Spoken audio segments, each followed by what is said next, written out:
Oh, shit.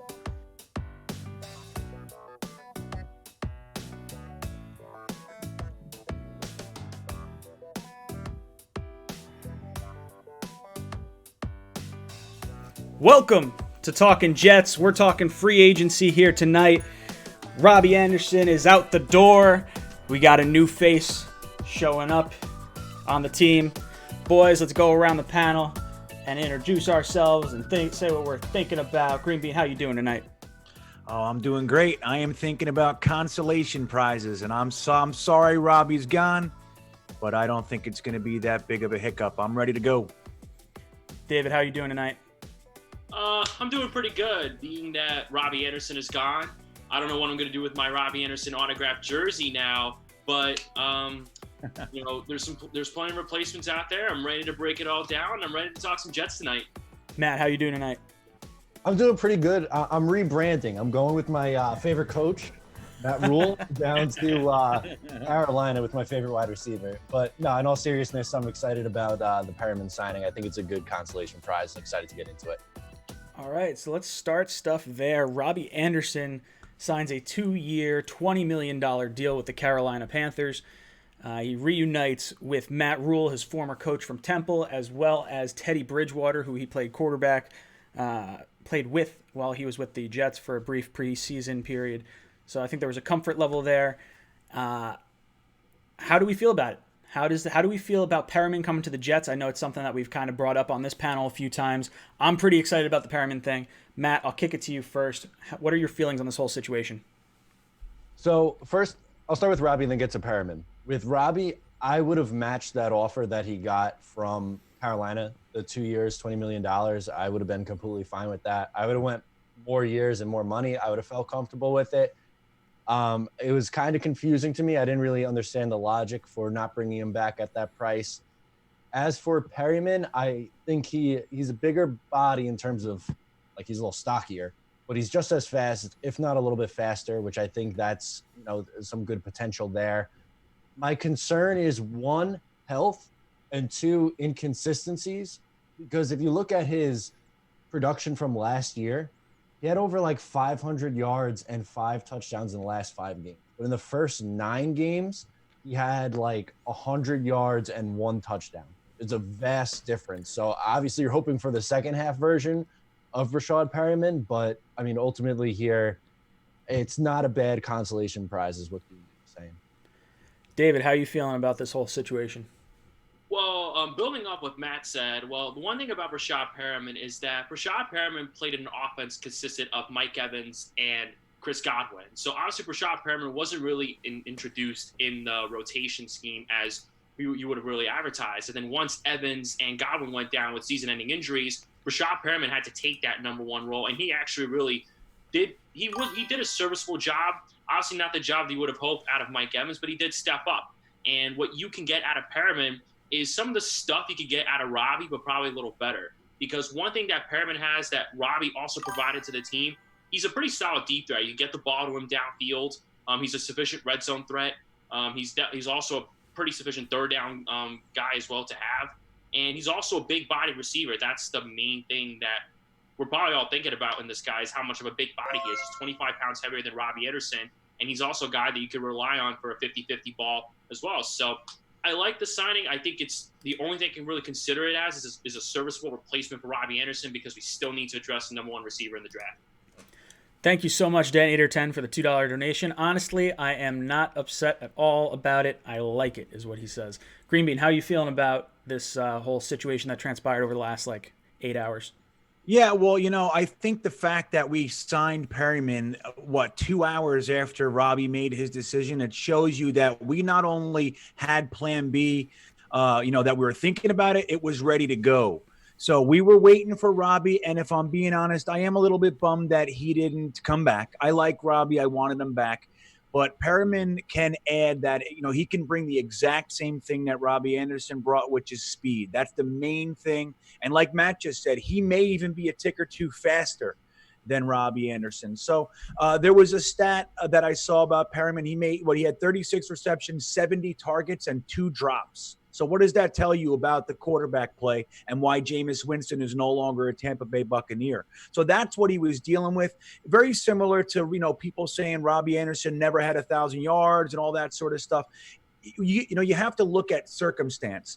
Luke Falk was his quarterback for 3 weeks. Sam Darnold had mono, all the offensive line, all those types of things. Similar stuff was happening with Rashad Perriman, and that's why we haven't seen his potential really flourish like it can. And I think it's exciting. I think the Jets knew what they wanted to do when Robbie said that he was going to leave, and here it is. Yeah, I think you said a lot right there. The whole 2 hours after Robbie decides to go to Carolina, you see the Rashad Perriman thing. So I think there was a deal in place prior to that, and I would assume that maybe based on the deal that Robbie got, which was $10 million a year with $12 million in that first year, and what Perriman got $6 million, as high as $8 million with incentives. So I think the Jets probably offered 1 year $8 million to Robbie. That would be kind of my guess. Maybe they went a little bit higher, but I think Robbie liked the $12 million in 1 year. I think that probably sweetened the pot. I don't know if maybe there were some hurt feelings with Robbie and the Jets, with them not wanting to go up quite as high. I don't see Robbie as a player who would have taken slightly less to go to Carolina. Like, I think that was probably the highest contract that he was offered. Right. Yeah, I don't know. What else? What else has happened over the last week that we can kind of get into before we start taking phone calls? I think after we did this panel, Van Roten was signed. So how do we feel about that, Matt? How are you feeling about Van Roten and this offensive line in general, I guess? Yeah, I think it was a good signing. I thought that they needed to add one more guard. Obviously, we talked a lot about McGovern and how much we like that signing. And Fan, I think, is an intriguing risk. But for me, I wasn't really comfortable with the offensive line before that signing.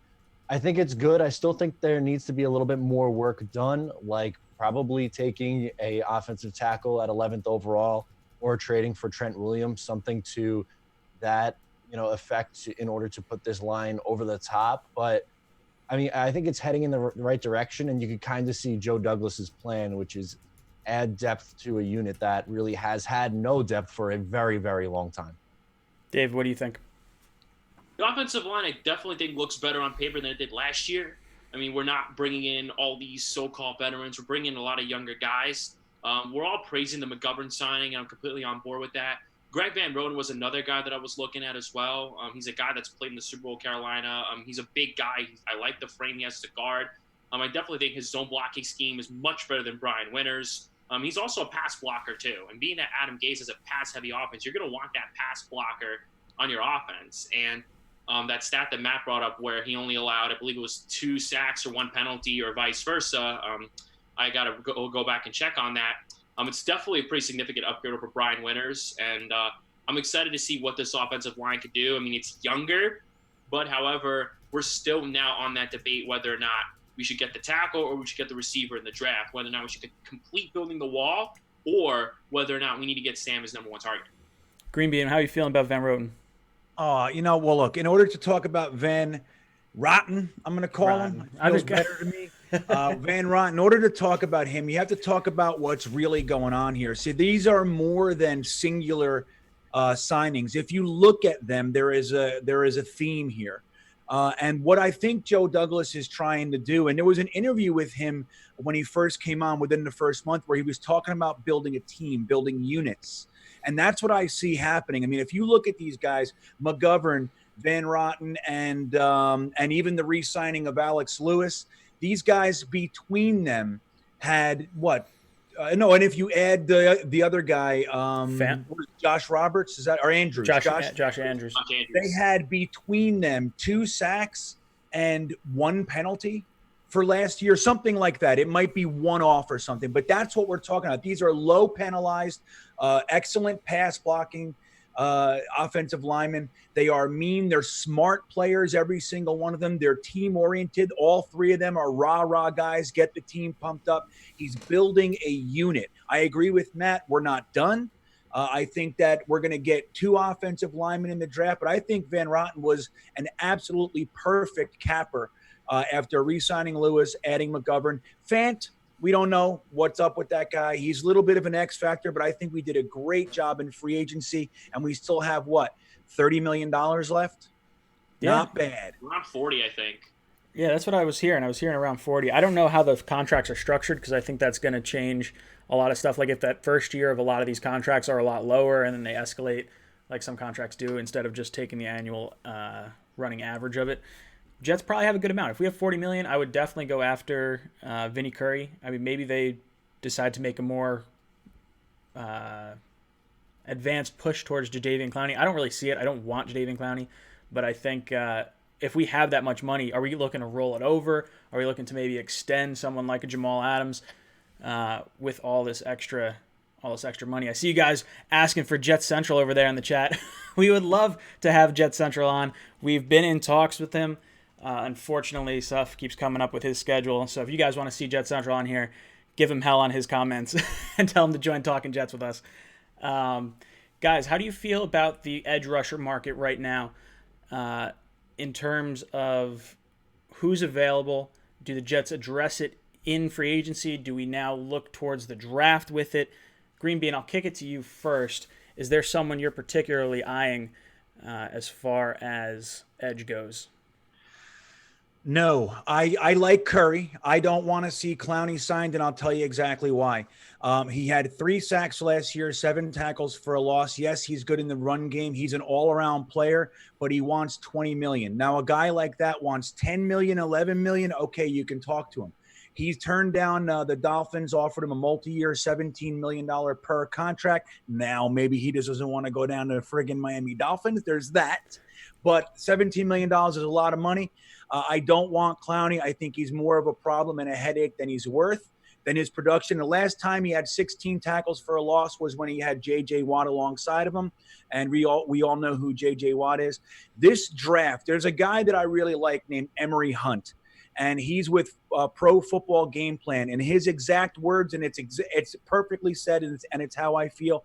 Everybody after Chase Young in this draft right now is at best is average. Even Epineza, who's the next guy down, generally speaking, this is an average draft class. Of sure, a guy or two is going to come up and maybe have a good career. That's not what I'm saying. But as far as using your draft capital, I don't think it's the year to get a solid pass rusher. I just don't think. I think you take what the draft gives you.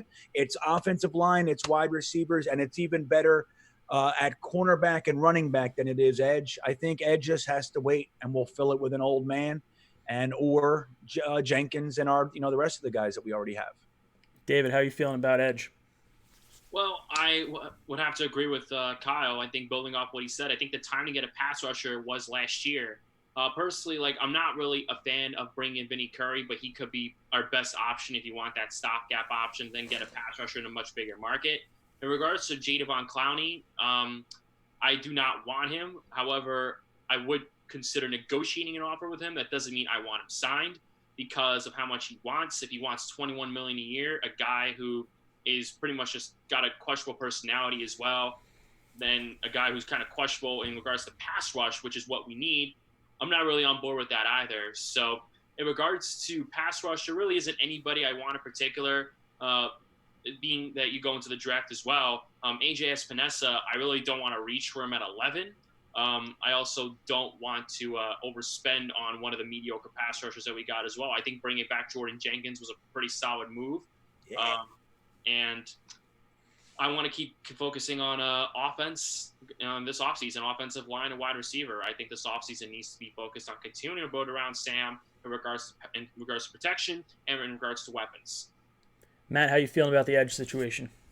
It needs work, like always, but I like that they were able to bring back Jordan Jenkins on a cheap deal. I thought that was a really great move from Joe Douglas. I think what I would do, Vinny Curry is probably like my second option that I would like for a one-year stopgap kind of guy. Everson Griffin is the guy that I would really go after. I think he has a little bit of a higher ceiling. I know he's a little bit older. I think he's 32 maybe or 33 years old. Yeah, I think he's a year older than Curry. But he still had 8 sacks last year. I think if you put him on the other side of Jordan Jenkins, that he could kind of be that nice, complementary piece, and they can go back and forth. So I think that would be my play at edge. Yeah, I think for me, Vinny Curry is option number one, just because I think that I shouldn't even say option number one, because I think Everson Griffin is definitely better than Vinny Curry. I think he's got a higher upside, like Matt said. I just think that Curry's probably a little more realistic because of that connection with Douglas. If we could land Everson Griffin, I think they're both probably going to be close to the same. Griffin's probably going to cost you maybe $2 million more a year if you get him on a 1-year deal. Maybe do a 2-year, kind of stretch out the cap hit a little bit more. I don't want to go after Clowney. I want to make sure we continue to play money ball, keep adding players on this team.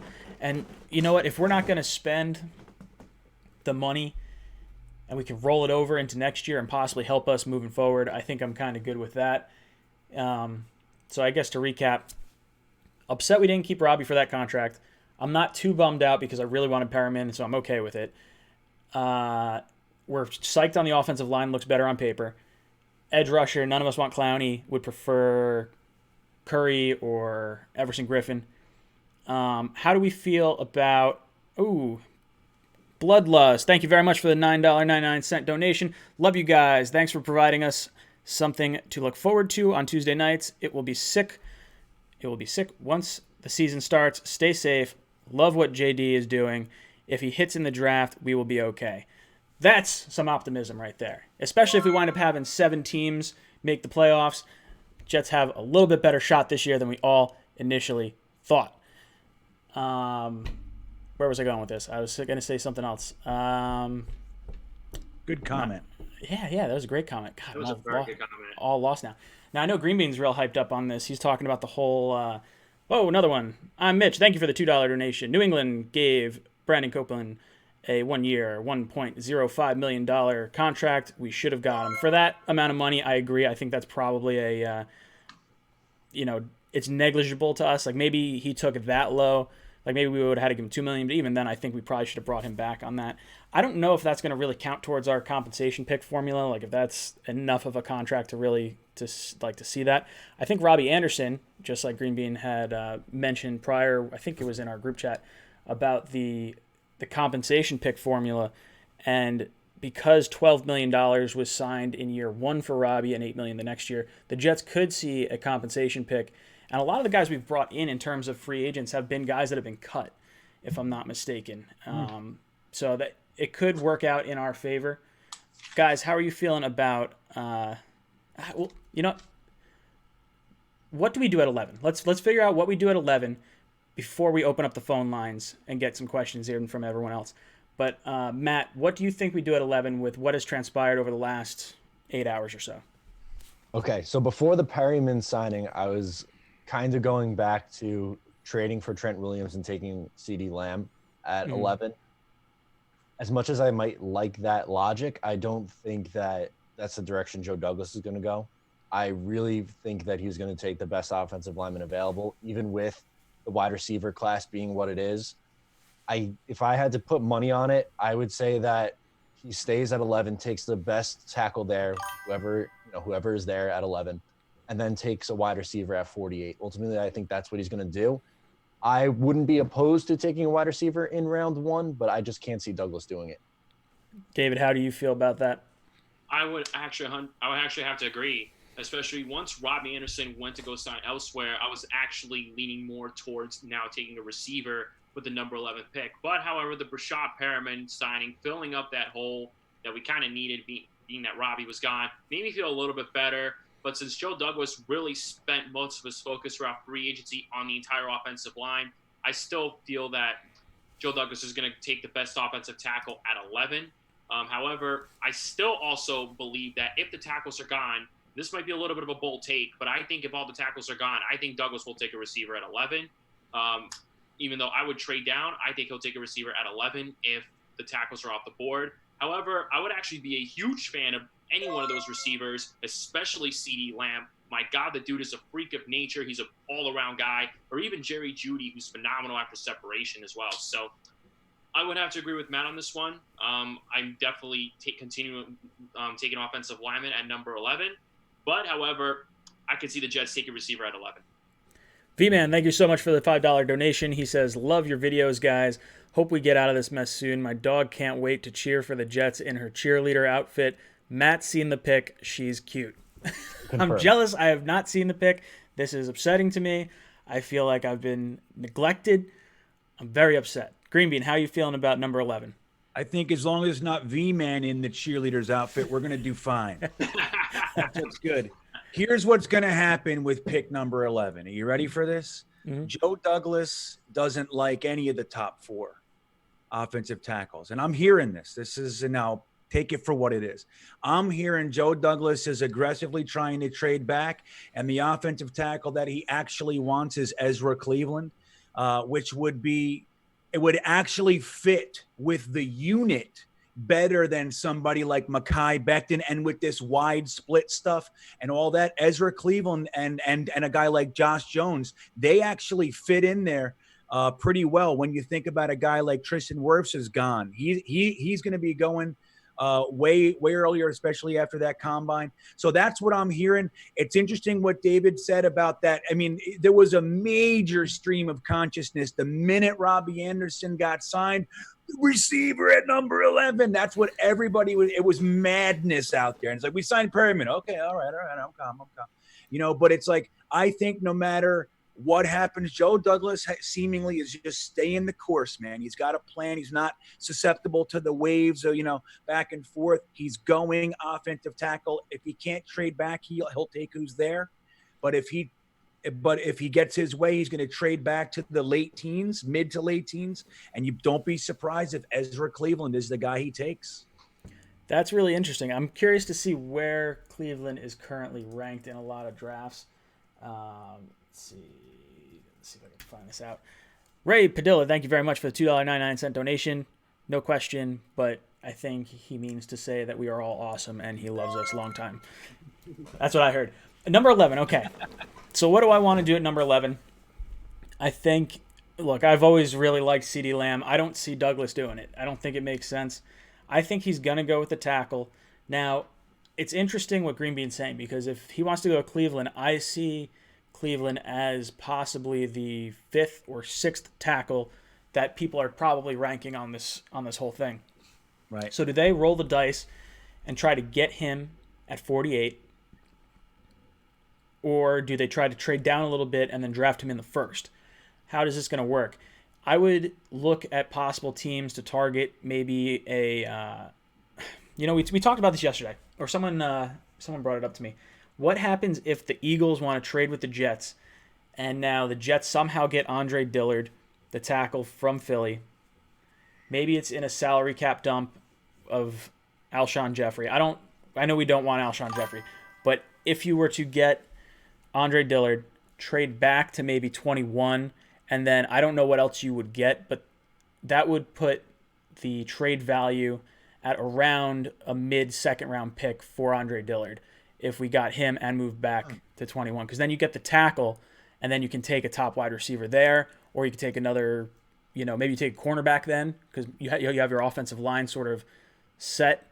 I'm not exactly sold on Andre Dillard. There were some rumors coming out of Philadelphia that he was a little soft in terms of his, I guess, mindset. He played left tackle, did all right for, I believe it was 3 games, switched him over to right tackle, and he just kind of fell apart. He wound up getting benched at halftime. So when they told him he was going to play right tackle, he said, it's like being a righty your entire life and then trying to write with your left hand. So he's not very flexible. He's only going to play the left side if he were to come here.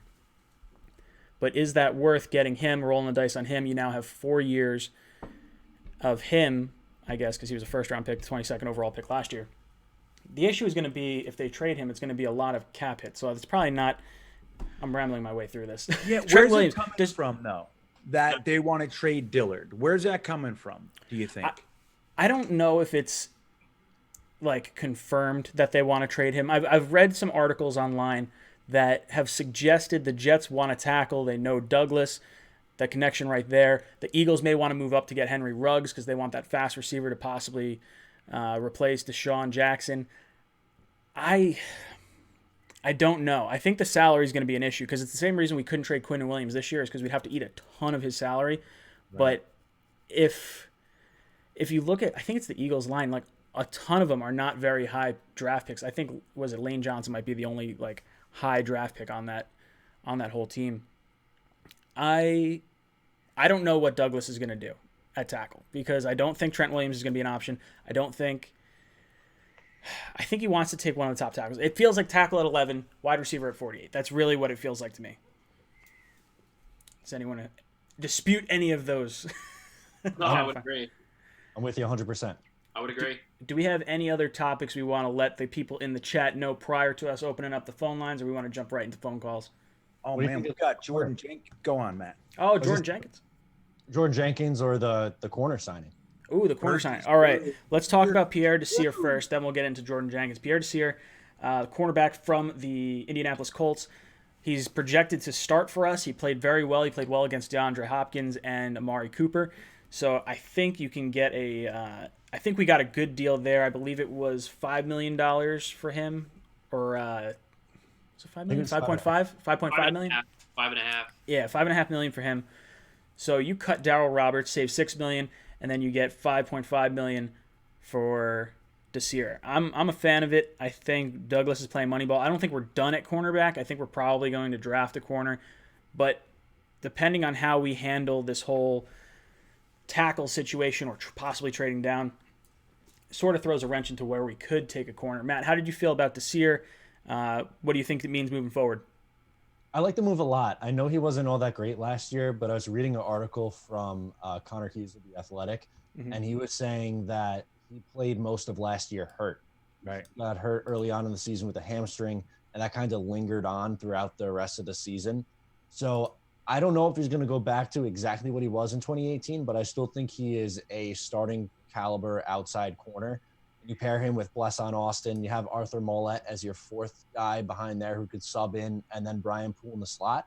I think that's pretty solid. And then if you add in a corner in either the second or with one of the third-round picks, I can get behind that logic as well. I think they're in pretty good shape, and it seems like there's a plan at corner. David, how do you feel about corner? The Pierre Desir signing was something I didn't see coming. Personally, I was more of a fan of a guy like Kendall Fuller, but Joe Douglas wanted to bring in a low-risk, potentially sky-high reward kind of guy. And a guy like Pierre Desir, he had a breakout year in 2018, played through a torn hamstring in 2019. So the one thing I'm kind of concerned with, and I think one other thing that article was saying in regards to Pierre Desir is that he was trying to play through that injury. He was trying to be Mr. Tough Guy, and he re-aggravated the injury. So that's kind of my concern with Pierre Desir. Hopefully the injury won't set him back. Hopefully he'll be 100% going into the season, because I think this is a guy with sky-high potential. And Ryan, you mentioned it earlier, he went up against some of the better receivers like DeAndre Hopkins and Amari Cooper, and he was a very critical point in the Colts' breakout year when they went to the playoffs in 2018. So I like the low-risk, high-reward signing. I definitely think that you should bring in one more corner. You could definitely mix up the rotation, and I think Greg Williams could have a lot of options. I like it. John Gittins, thank you for the $4.99 donation. What are y'all thoughts on why Joe Douglas is signing so many one-year deals? Go Jets. So I think, getting to that question, why is Joe Douglas signing one-year deals? Because he's playing the comp pick formula. I think he knows that you're going to get more out of these players if they're on a one-year deal. If you sign these high-contract guys, a lot of them kind of check out and they sort of go into self-preservation mode. If these guys are fighting for their next contract, I think you get that extra 10% effort out of them. Green Bean, I'll ask you, do you want to add anything to the corner, or do you want to talk about the one-year contracts? I guess hit both. I can talk about everything. Anything and everything you ever want, I can talk about it. I want the quarterback thing, look, I love this year. It came out of left field. I did not see it coming, and he makes up to $5.5 million. That's not even a $5 million contract. I think it's 4.5 if I remember correctly. That is a slam dunk contract. The other great thing about it is that he was cut so he doesn't count against the cap. The comp equation. Another one I like, and you've heard me say it a few times, I think I said it here last week, Prince Amukamara is sitting out there. He also will not count against the comp pick equation. I, honest to God, think he's coming. I think he's on his way. We have upgraded. Think about this. Roberts and Trumaine Johnson were here last year. We've already upgraded from them for less money than they were making. So, I mean, how do we complain about this? And we're just getting started. So I'm really, really happy with it. What else? What do you want me to talk about? Why do you think Joe Douglas is signing the one-year contracts? Oh, I know exactly why he's doing it. Go You for ready? It. Yeah, oh yeah, tell us. I'm anxious to hear. No, this is what it is that number one, he wants guys like when you think about Jenkins and Burgess, they wanted bigger contracts. They thought that they had played and earned the bigger contract. They didn't. The market was not there. So what Joe Douglas is saying with that, he's saying, look, we want you, we value you. Your market wasn't there. Come on back. I'll pay you X amount of dollars and play and have a great year, and then you can revisit the market next year. That's actually attractive when a guy isn't going to make the money that he wants. It's not attractive for guys who want, who think they're going to make a bigger, like a longer term deal with more money, because then there's no security in it. But for guys, they go out there and their market's 4 million, 5. That's actually attractive to be able to revisit the free agent market next year. And what they're going to do, how do you think that group of guys is going to play this year? Burgess, Hewitt, Jenkins, Desir, Perriman, they're going to be a pool.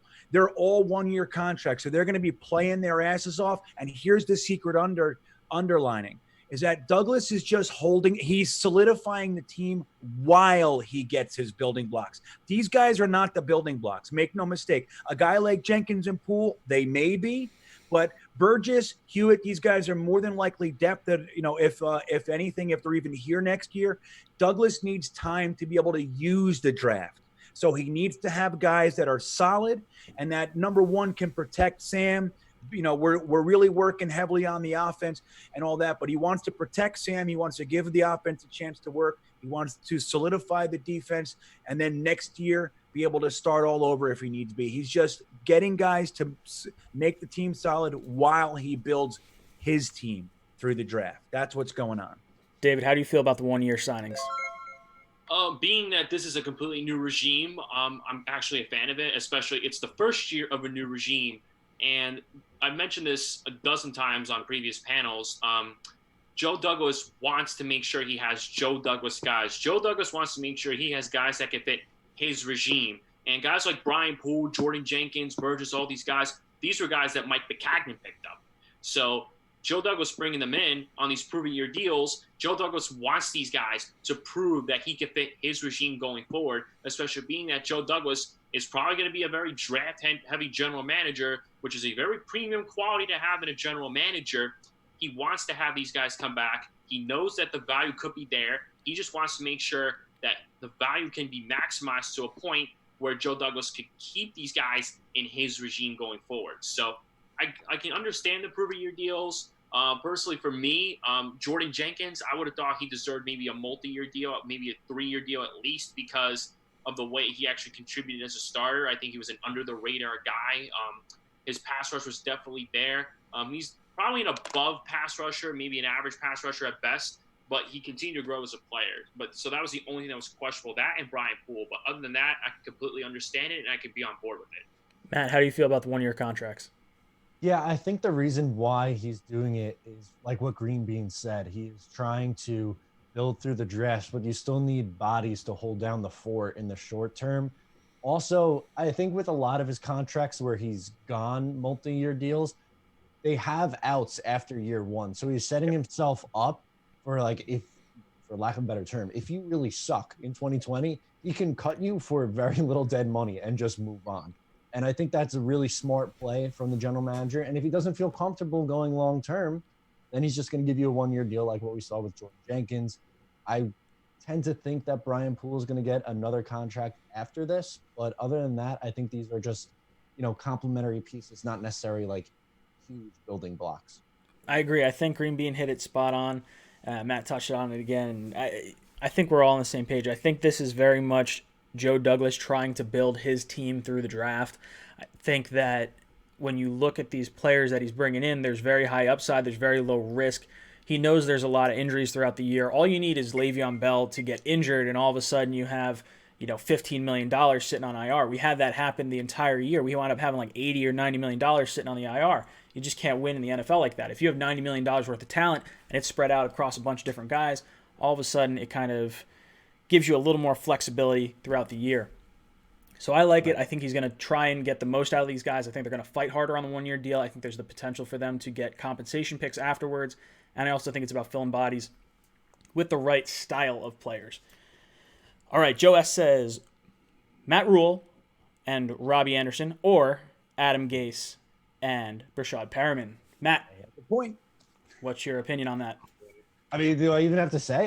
Matt Rule, He's wearing the freaking shirt. He's got the shirt on. Matt Rule's face is on my shirt. I love the guy. I wanted him to be the Jets head coach last year when they hired Adam Gase. But I mean, it's not even close. It's Rule and Robbie for me. David, what do you think? Short and simple, Rule and Robbie. Any coach, in my opinion, even any college coach, is better than the crackhead himself. Green Bean, what do you think? Which one are you taking? Well, I gotta add something. I can't do that kind of math. I have to say Darnold versus Bridgewater as well, because that's the key. That is the key. Now, I happen to like both players, but I think that's the real question. We don't know what Matt Rule is. I wanted him to, but we don't know. That's interesting because face value, given that question, I'm taking Rule and Robbie just because I did like Matt Rule. I like Robbie Anderson. I kind of know what Robbie is in this offense. I don't necessarily know what Perriman's going to wind up being. I like Perriman. I like him as a player. I think there's a lot of upside there. I've seen what Adam Gase does on offense and how he calls the offense, and I can question that. I've seen what he did in Miami, and I can question that. I don't believe there's any head coach that could have come in this past year and done, significantly better with the injuries and the mono and everything that went on. So I'm willing to kind of wait on Adam Gase and give him one more season. But Rule and Robbie would probably be the pick for me as well. V-Ban, thank you so much for the $5 donation. Brandon Ayuk would be, I don't know if I'm pronouncing that right, would be good wide receiver to draft considering his college coach will tell him how to handle being in New York. I don't know much about him, so I can't speak intelligently about him. Do any of you guys know Ayuk? Yeah. Herm Edwards was the coach now. I have no idea. I legitimately, I don't know anything about him. I'll be honest. Matt, if you know anything about him, shed some light on him for us. I actually got a question. Since Joe Douglas is giving all these guys one-year deals, do you think Jamal Adams is Joe Douglas's first big contract? Yes. I think he will be. I don't think it'll be this year. But yes, I do think Adams will probably be the first big contract that he signs. I don't know who else would kind of be up for a contract other than him. He's going into his fourth year. So ideally you probably want to, if you want to re-sign him, if you re-sign him now, that's where like the value kind of is, because all the deals are going to be higher than that beyond that. I don't know. I would I think so. What do you guys think? Matt, what do you think Douglas' first big contract's going to be? Yeah, I think it's going to be Adams. I think that makes the most sense. At some point this year, it's going to happen. I don't think it's going to be before this year. I think it's going to be after this season. He gets a long-term extension. Mm-hmm. But I can't really see, who else on the roster is really deserving of a long-term deal. You're not going to do it with Darnold yet. And unfortunately, they just don't have a ton of other pieces where you're saying, oh, I want them around for the foreseeable future. Jamal's the guy. Green Bean, how do you feel about it? Yeah, Jamal Adams. Quickly to go back to Ayuk. I mean, he's a good receiver. He's like 7th or 8th on my receiver list for this. And the problem with him is that he does not win contested balls. It's a big problem for this guy. And so if that's his problem in college, he doesn't do well against press. So these guys are going to feast upon him. Now he has the skills to build upon, but that guy scares the hell out of me. I would much prefer some other receivers over him because he has potential bust written all over to me. He's like one of those guys. Who was that guy we drafted in the 3rd round? I forget his name already. Oh, Ja'Kai Polite. No, the receiver. Darius Stewart. Darius Stewart. What, 2 years and out of the league? That's what I see. I see that potential for Ayuk. Probably, maybe not, but I see that there. So he scares me. The contract thing, I thought he already gave his big contract with Bennett Jackson today. You guys didn't see that? The big did not see it at all. So to piggyback off the whole Jamal Adams thing, Rob Greeno. Sorry if I'm pronouncing that wrong. Thank you for the $10 donation. Appreciate what you guys do. What are your thoughts on Jamal Adams? So, sorry, whacking my mic here for you, blasting your eardrums.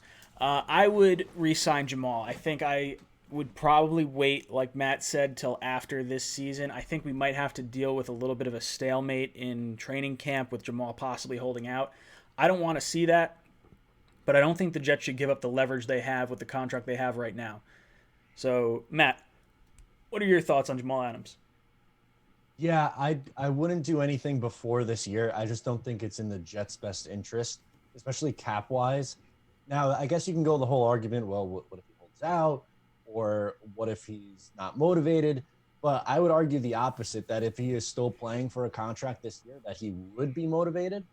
Ultimately, I think the play here, as I mentioned a little bit earlier, is after this upcoming year, when all these contracts are expiring, or you can get out of some of the bad ones, like let's say, I'm not hoping for this, but let's say Van Roten's a miss and he really regresses, or Fant just isn't what you think he is, get out of that deal.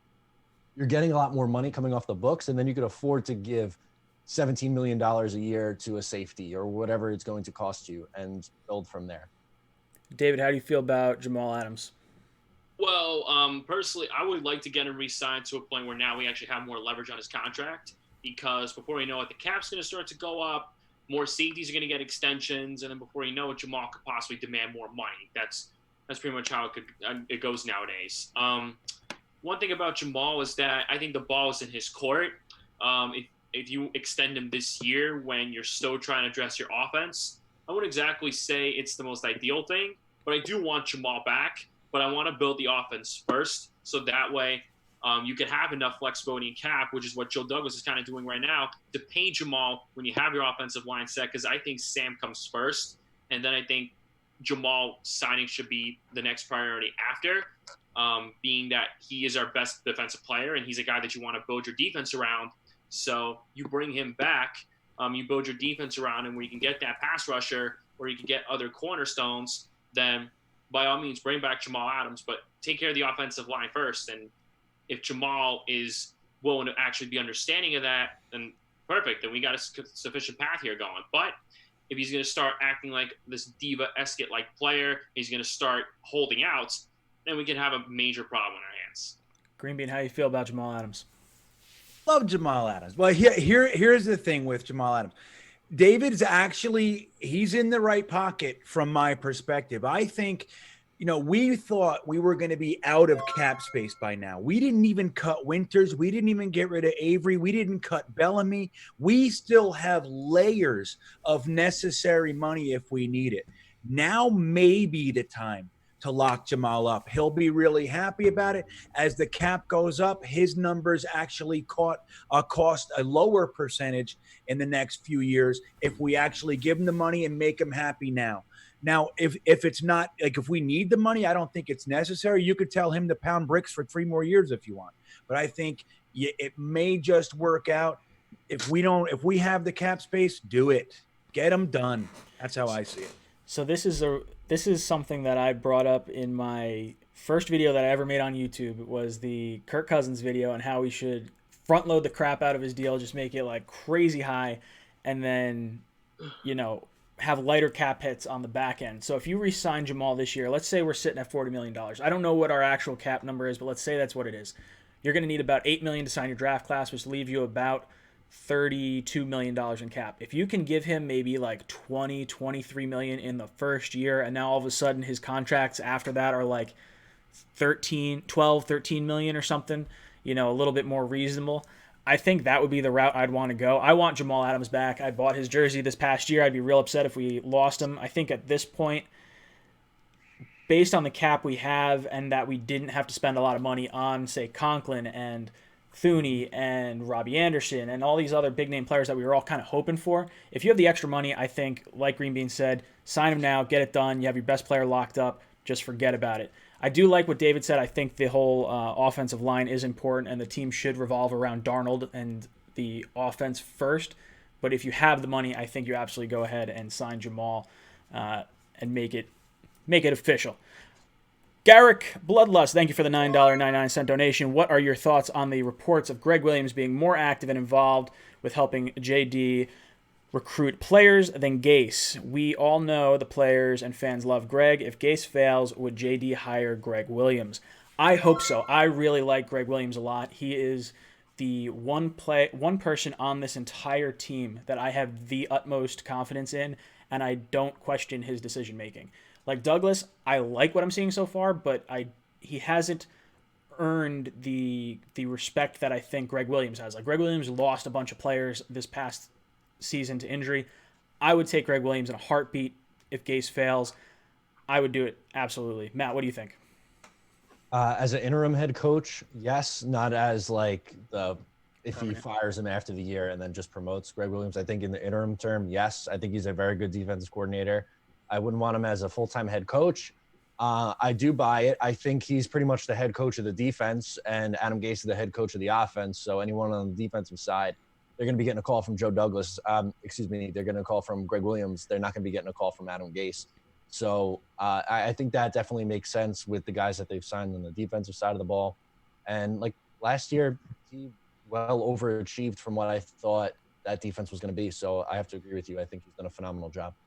David, how do you feel about Greg Williams, and would you want him to be our head coach in the event that Gase fails? I would actually have to disagree with Matt in the sense to where I think you kind of saw Greg Williams in that interim head coach spotlight to where Hugh Jackson got fired. He took over that job with the Cleveland Browns, and the Cleveland Browns looked much better. I mean, they started winning a lot towards the end of the season under Greg Williams. Baker looked a lot better. The offense looked a lot better. And you kind of saw what Greg Williams could do with his guys. Greg Williams is a guy, now as a defensive coordinator, he can definitely turn more into less. He definitely saw that last year. But, however, now I think if Gase fails, and being that Greg Williams, the only thing that will be questionable about him being a full-time head coach is his offensive scheming, because he's a defensive mind. But, however, I think being that he already had that experience as the interim head coach, and he actually did something better with the Cleveland Browns once Hugh Jackson went out the door, I would definitely give Greg Williams a chance at the full-time head coaching position, especially since a lot of the players and a lot of the fans, they love Greg Williams, and a lot of the players are playing for Greg Williams as opposed to Adam Gase, and they respect him a lot more. So I would give Greg Williams a chance to actually be a full-time head coach if Gase fails, because who knows what the market for a head coach will be like if we let go of Gase next year. Who knows what's out there? And I think Greg Williams could be the guy that I'd be more confident in, at least at the initial moment. Greenbean, how do you feel about Greg Williams replacing Gase in the event that Gase fails, whether that be in season as an interim head coach or after the season? I mean, I agree with her. It's really a tough thing. Greg Williams took over last year and led Cleveland to more wins than they've had in a decade. They chose Freddie Kitchens because their quarterback is a whiny, complaining P-boy. And he didn't want big, tough Greg Williams around. That's what happened. And they chose Kitchens. That was the biggest mistake they've ever made. Look, even Dorsey's gone now. That said, Greg Williams has been a head coach, and his act when in the lead chair gets tired quickly.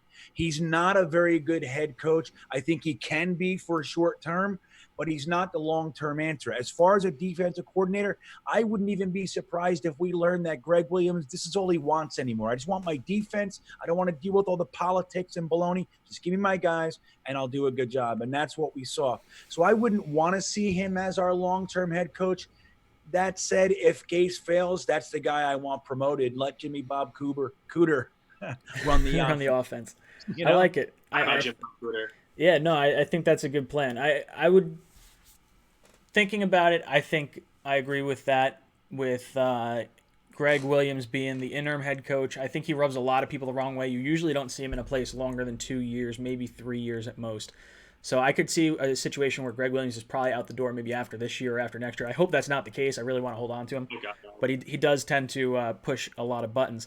Anthony Rodriguez, thank you for the $1.99 donation. He says, trade for Allen from the Chargers and Freeman backup. I don't know what Freeman backup you're talking about, but at least Allen. Freeman McNeil. Okay, so I like it. I have Allen up here on Over the Cap. If we were to trade for him, he is 28 years old. He'll be in his 28-year-old season. If you trade for him, he's in the last year of his deal. You'd be paying him $10.5 million. What do you give up to get Allen? I have to look up Freeman. I don't exactly know.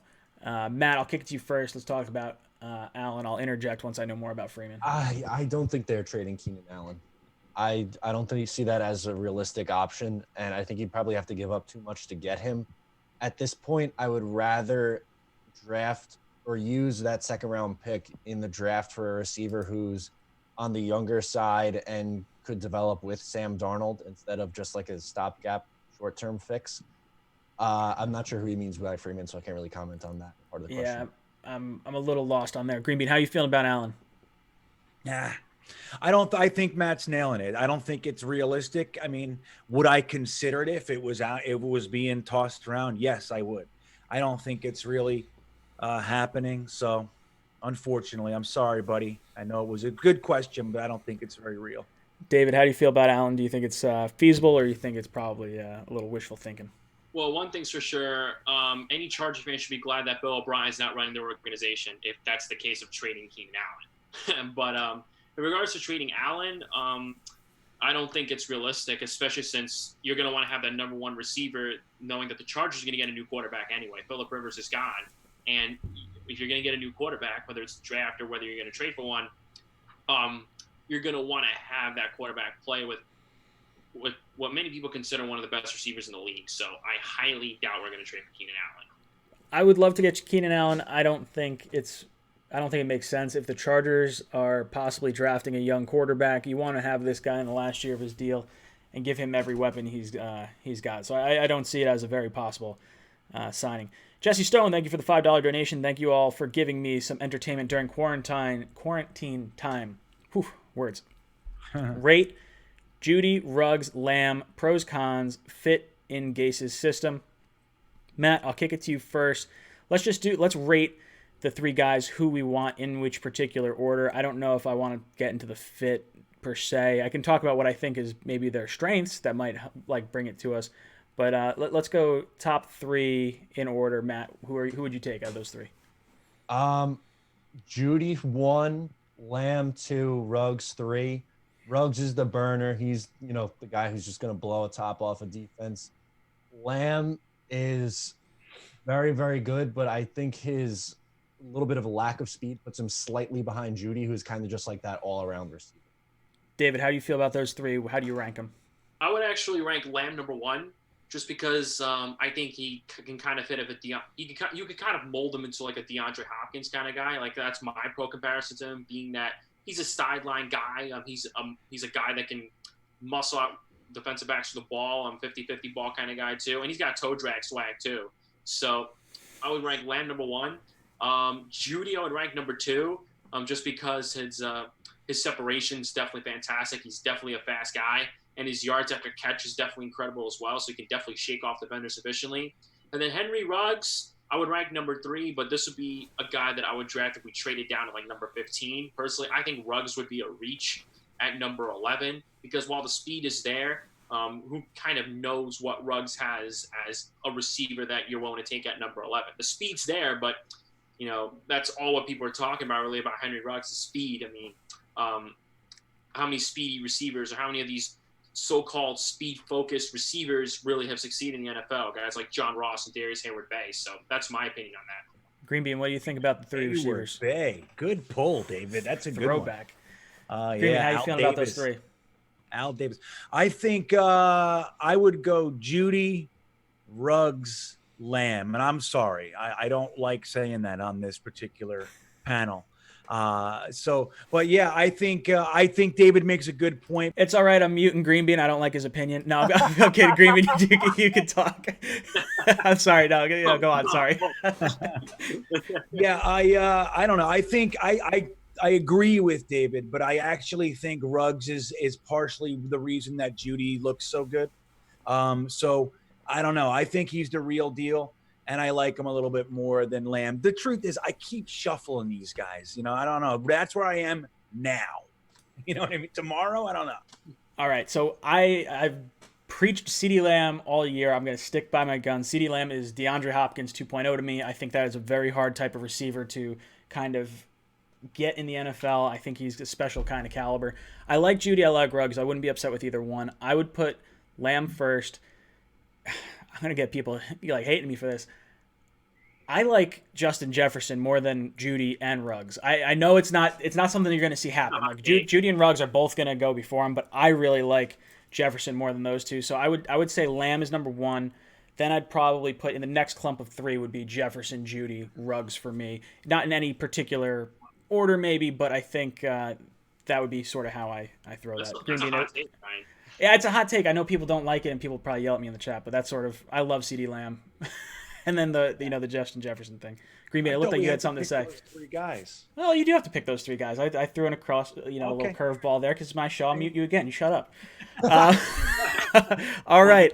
So 2613 Mike with the 4-cent better donation than Jesse Stone. I apologize, Jesse Stone. You're only second as cool in those 2 comment chains now. Thank you very much for the $5 and 4-cent donation. I think JD wants to build this team after Adams went off the deep end this year. I think JD will trade him for more picks. I can get on board with a trade of Jamal. If you get a first and a third, you get your franchise left tackle, you get a stud wide receiver, and you just keep building out this team, I could get on board with that. I didn't wear my Jamal Adams jersey for like months after the whole trade deadline thing because I thought Jamal was a little bit too much of a baby. I thought he was a diva. I'm not ready to talk to Joe Douglas yet. I went to Mr. Johnson. We had a very productive conversation. You never go above your boss's head. Right. You never do it. It's a bad move. I could see this definitely happening. It's not going to shock me if it does. What do you guys think? Green Bean, I'll kick it to you first. What do you think about the whole trading Jamal for picks? I'm with you. I'm in. I mean, I'm not going to give him away for chump change because you don't have to. I'm in. First, third, 2 first, first to second, that kind of package. But who's giving us that? That's the problem I have with it. Who? Everybody's like the Dallas Cowboys. At the trade deadline, maybe. I don't see it happening, but I agree with you, man. That pissed me off. I didn't like the social media thing. I didn't like how we handled that. Going above, the coach and the general manager bothered me. But I would do it. I would consider it. David, how do you feel about Jamal Adams and trading him for picks? Well, considering that this is a point that I kind of had to debate somewhere else. I don't remember where I had to debate it exactly. Trading Jamal for monumental compensation would be the only way I would ever trade for Jamal because no player is untouchable. Now, I'm a big Jamal Adams fan, and I'm more in favor of keeping him than trading him, but that doesn't mean that I won't listen. And Joe Douglas did take a smart approach to listen to offers. That doesn't mean he was going to actually hit the nail on the coffin and say, you know what, I'm trading this guy away because Jamal has a lot of value, especially if you can get monumental compensation for him to fix the offense. I wouldn't rule it out completely. I would be in for that. But who would actually give that up? I mean, like Kyle said, the Dallas Cowboys, I mean, they're kind of strapped for stuff themselves right now. I mean, they just lost their best corner and they paid Amari Cooper a lot of money. They have their issues with Dak. So trading for Jamal will be the least of their problems at the moment. And safety isn't exactly that premium position where you're going to have to trade out of your nose for anyway. So I'm sticking to the sense where I'm building around Jamal on my defense as much as I'm building around Sam on my offense. Matt, how do you feel about trading Jamal for picks? I'm so torn on this. I go back and forth in my head, and there's so many different scenarios why. First, you could talk about positional value. Safety isn't really all that high up there on the list. But then on the flip side of that, Jamal Adams is so much more than just your traditional safety. So I feel like that gives him a little bit of an edge in why I would be a little bit more comfortable paying him and wanting to keep him. Like David said, no one is untouchable. And Joe Douglas was smart to, listen to offers. Because if some team got crazy and offered you 2 first-round picks, you do that any day of the week. You call that into the league office and you say, I got this trade done. We're doing it. But I'm not just going to dump them to dump them. If someone blows me away with a trade offer, then yeah, I probably would do it because there's a bunch of other needs on this team. But if I had my choice, I would probably prefer to keep him unless someone offers me a package that I can't refuse. I'm on board with that. I think that's exactly where I fall. Build around Jamal unless you get a big offer. All right, guys, we're going to open up the phone lines. Phone number's up on the screen now. We're not going to ramble on and on. I want you guys to ask your question because these guys are not going to be able to hear the question when you guys ask it, so I'm going to have to reiterate it to the guys on the panel. So keep it short so that way myself doesn't screw up your question. And we could roll through a bunch of questions with people. We'll try to keep our answers short so that way everyone can kind of throw their opinions out there. Guys, I'm hyped on the Rashad Perriman signing. Ooh, first caller of the day. Call from Jack. Jack, what's up, brother? Welcome to Talking Jets. What is your question? My question is, what do you think of, have you heard of Quasi Watkins from Southern Miss? I have not. I'll ask these guys if they heard, but if you can give me like a brief synopsis that I could try to very quickly say back to them. Okay. So here's Quez Watkins. He's 6'2", 190, and he ran a 4.35 at the 40. So he reminds me a lot of Robbie. And I was thinking he had 64 catches for 1,178 yards and 6 touchdowns. That's 18 yards per reception. And I really like that. And he's like not even on anybody's like radar right now. All right, I have no idea about him, but he's asking about. Thank you very much for the call. He's asking about Quez Watkins, the receiver from what is it? What's the school? Southern Miss. Do any of you guys know about him? I can't really talk intelligently, but he's had a pretty good season. He's a 6'2" redshirt senior, 190 pounds. This past year had 1,000 yards receiving and 5 touchdowns. Last year he had 890 yards receiving and 9 touchdowns. This past year he had an average catch of about 18.6 yards per reception and also ran a 4.3 40-yard dash. I have no idea where he winds up getting drafted. I had never heard of this guy until this phone call, so I apologize. I cannot talk intelligently on that. Matt, I'll throw it to you if you know anything about him. I really don't know a ton about him. After about 30 seconds of research, it says that he's day 3 selection with becoming a shot at a wide receiver 4 as like the ceiling. Okay. So again, I don't really know him too well. I can't speak intelligently on it, but I don't think that's probably someone you're taking in the first 4 rounds of the draft. David, you got anything to add about Quez Watkins?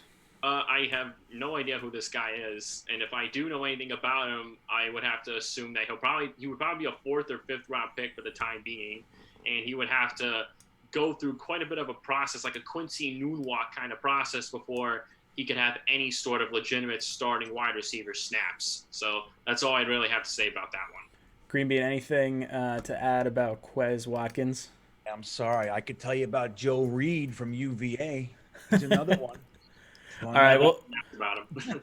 we'll jump to the next caller. Phone lines are open again. Remember, guys, keep it short because I'm not good at repeating questions, and these guys can't hear the questions. So we'll try to keep it quick.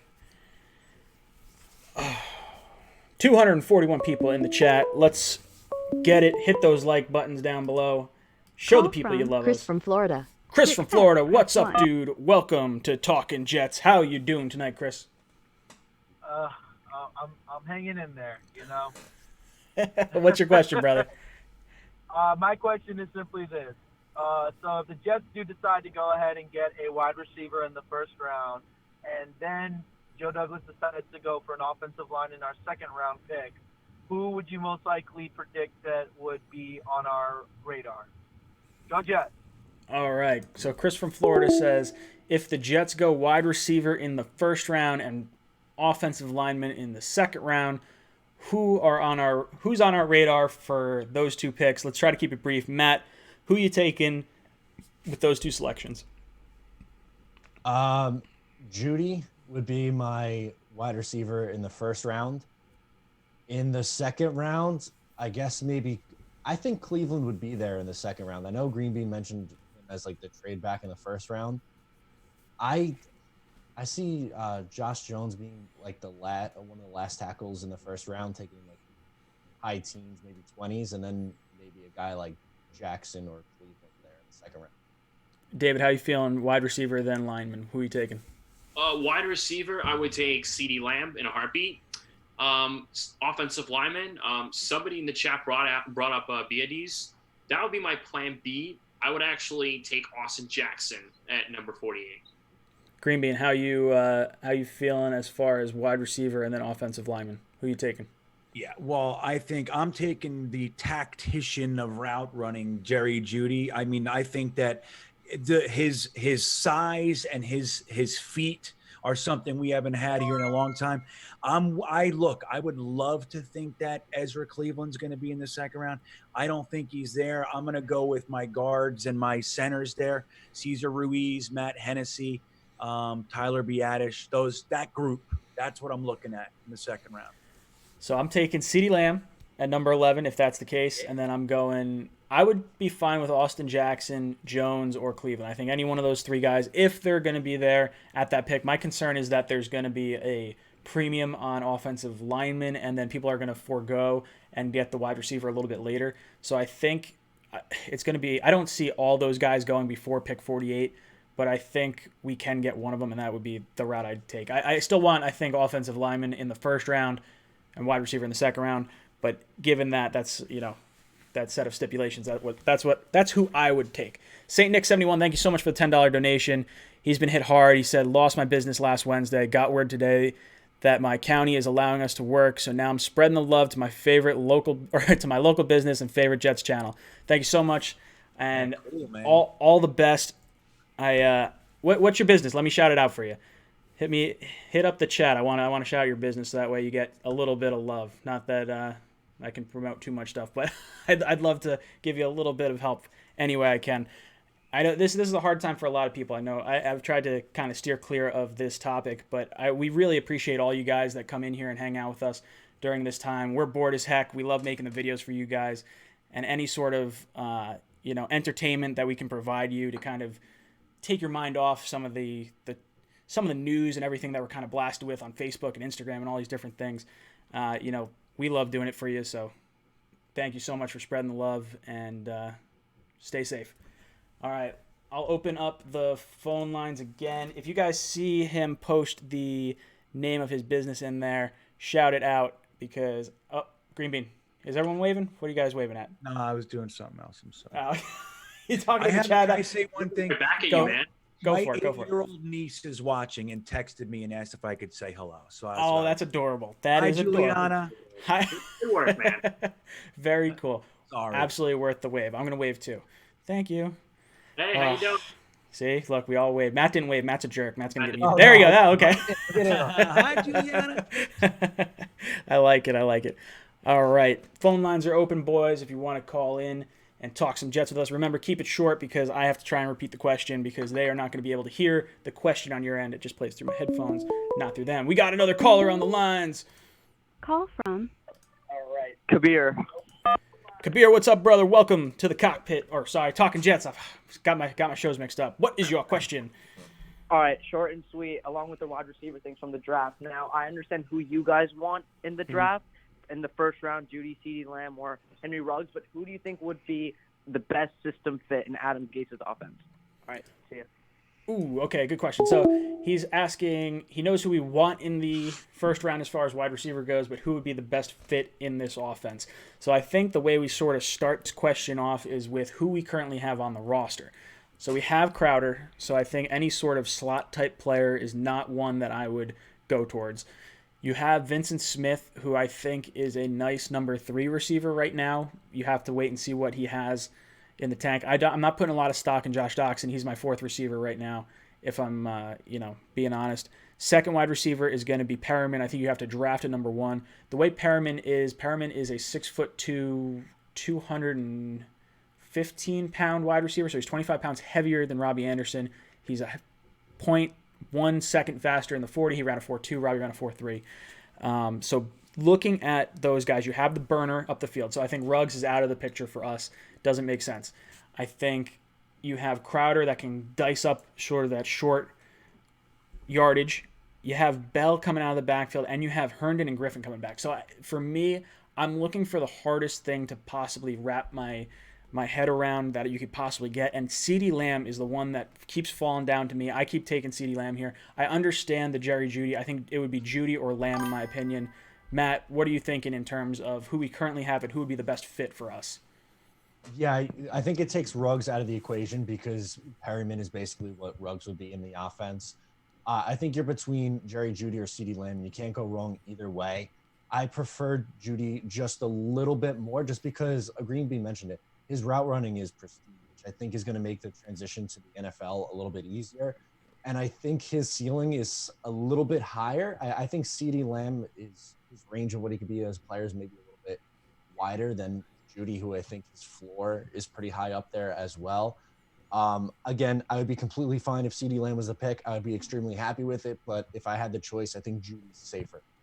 David, who you taking at at number 11 if you had to pick the best system fit for the New York Jets? Honestly, I would take CeeDee Lamb. I mean, I like Jerry Jeudy with the separation, the route running, but honestly, I think that's what we have Jameson Crowder for. And being that Crowder is that guy that you could have that explosiveness and the yards after catch, and the route running and the speed, I think you could have that coming out of the slot. I think it really relatively worked for him last year. He had 800 yards because most of his reps were in the slot. So that's a guy who you really want to build around so you can make sure you can put Crowder in the best position to succeed. So you have Rashad Perriman. He's your deep threat. He's your big body guy. Cool. Now, what else do you need at the wide receiver spot? You need that all-around guy. You need that all-around guy who could be that mix of all of that. And to me, CeeDee Lamb is that guy. And like I said earlier in the stream, he's a pretty good sideline threat to have. He's definitely a good 50-50 ball guy as well. And he could definitely bring a lot to the table. He can also shake off defenders extremely well. And I think he could do that better than Jerry Jeudy. That's just a little bit of a hot take there. So for me, I would actually like CeeDee Lamb and Rashad Perriman. You could have them as your more deep threat, big body guys, or your muscle receiver guys, and you could have Crowder as your speedster in the slot. Green Bean, who you taking, or who you think makes the most sense? I guess we could open it up more than just the first round if you think there's another receiver that makes more sense for us. But Green Bean, who you taking? Well, all right. I'm just going with what I want. My dream. There's a receiver that he was described as he runs like he hates humanity. Okay, and that is Laviska Shenault. I like him and Mims. Those are my guys. Big, beefy, mean. Like they don't lose the contested ball. They actually seek out contact. Problem with Shenault is that because of that, he tends to get injured. He's like a Chris Ivory kind of a situation almost.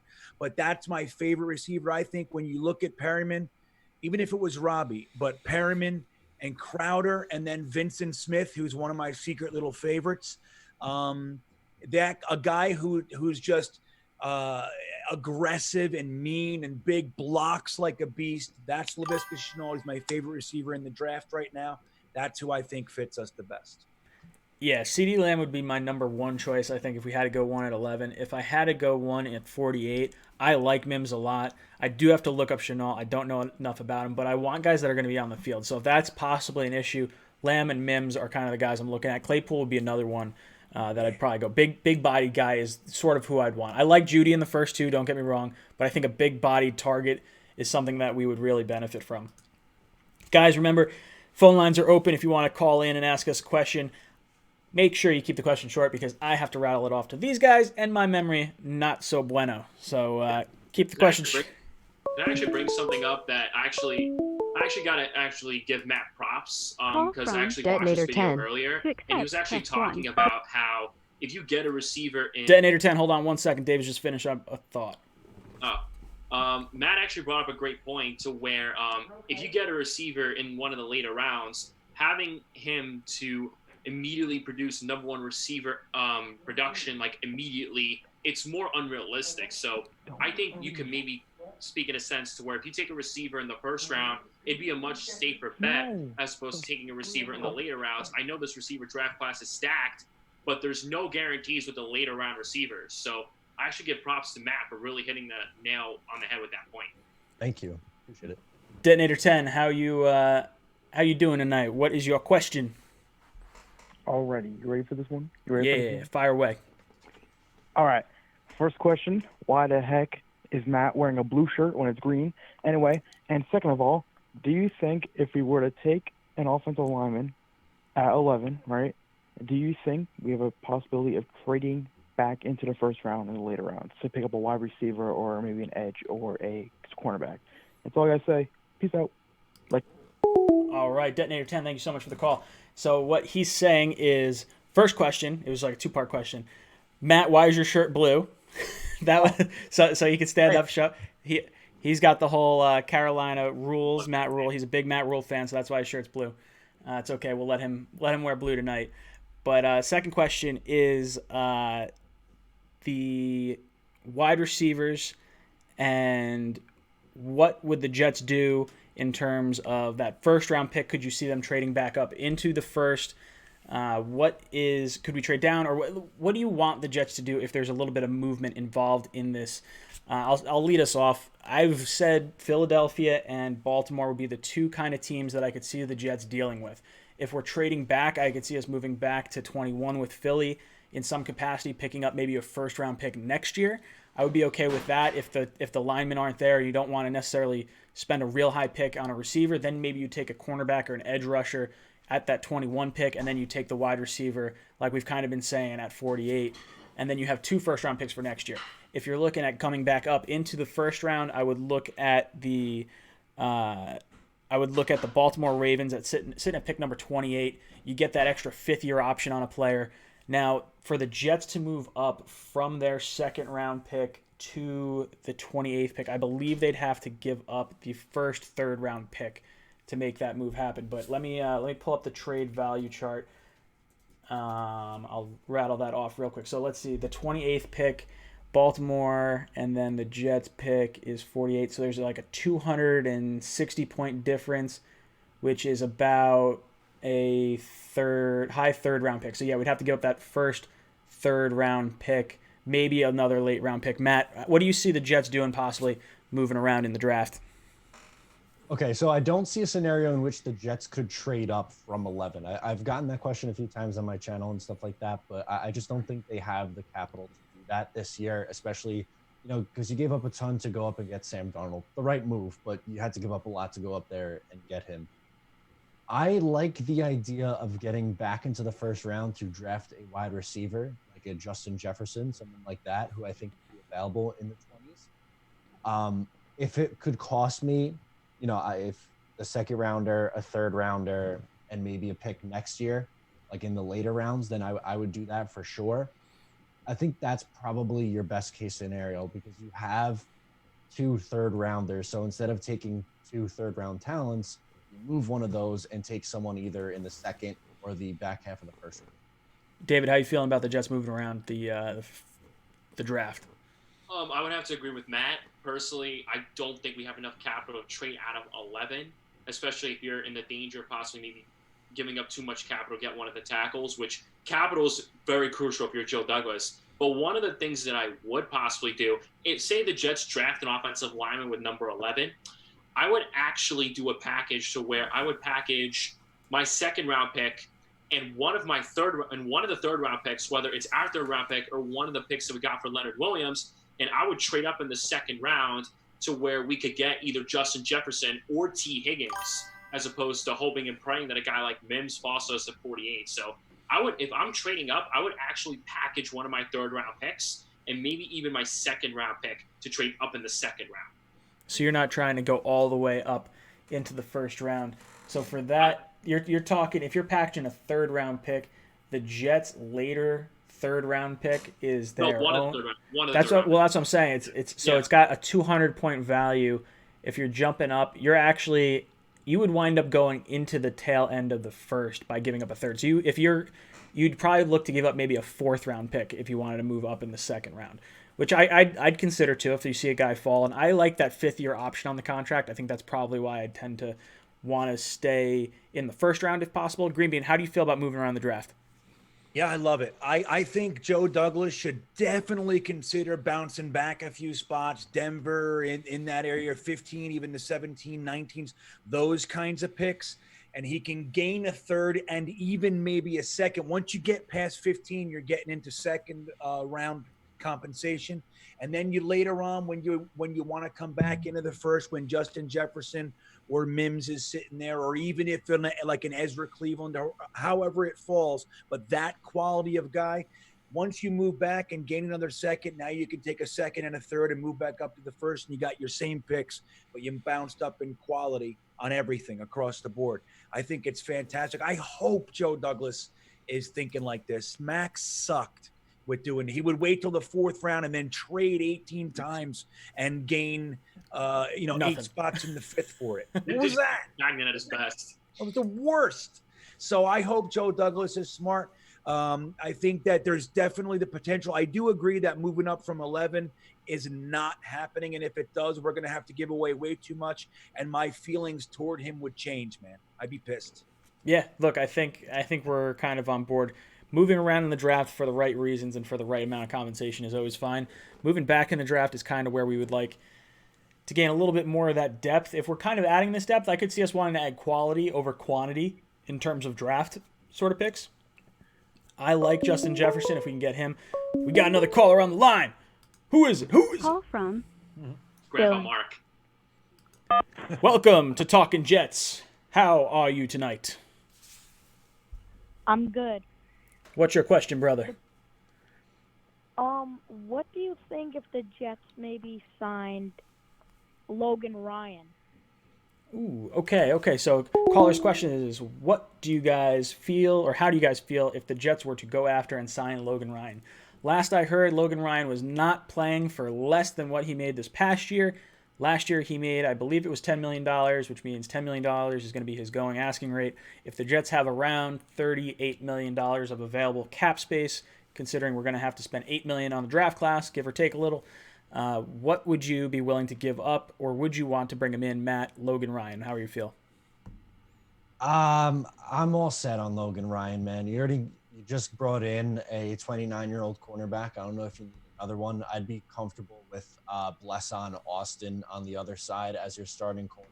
And with Bless's injury history, I'm okay with Arthur Mollett being the swing guy who could step up into that role. So I'm all good on Logan Ryan. David, how do you feel about Logan Ryan?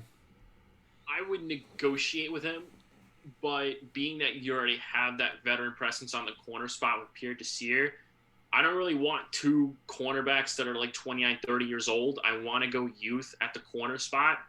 I like Bless Austin. I definitely think he can be a guy that he could really grow.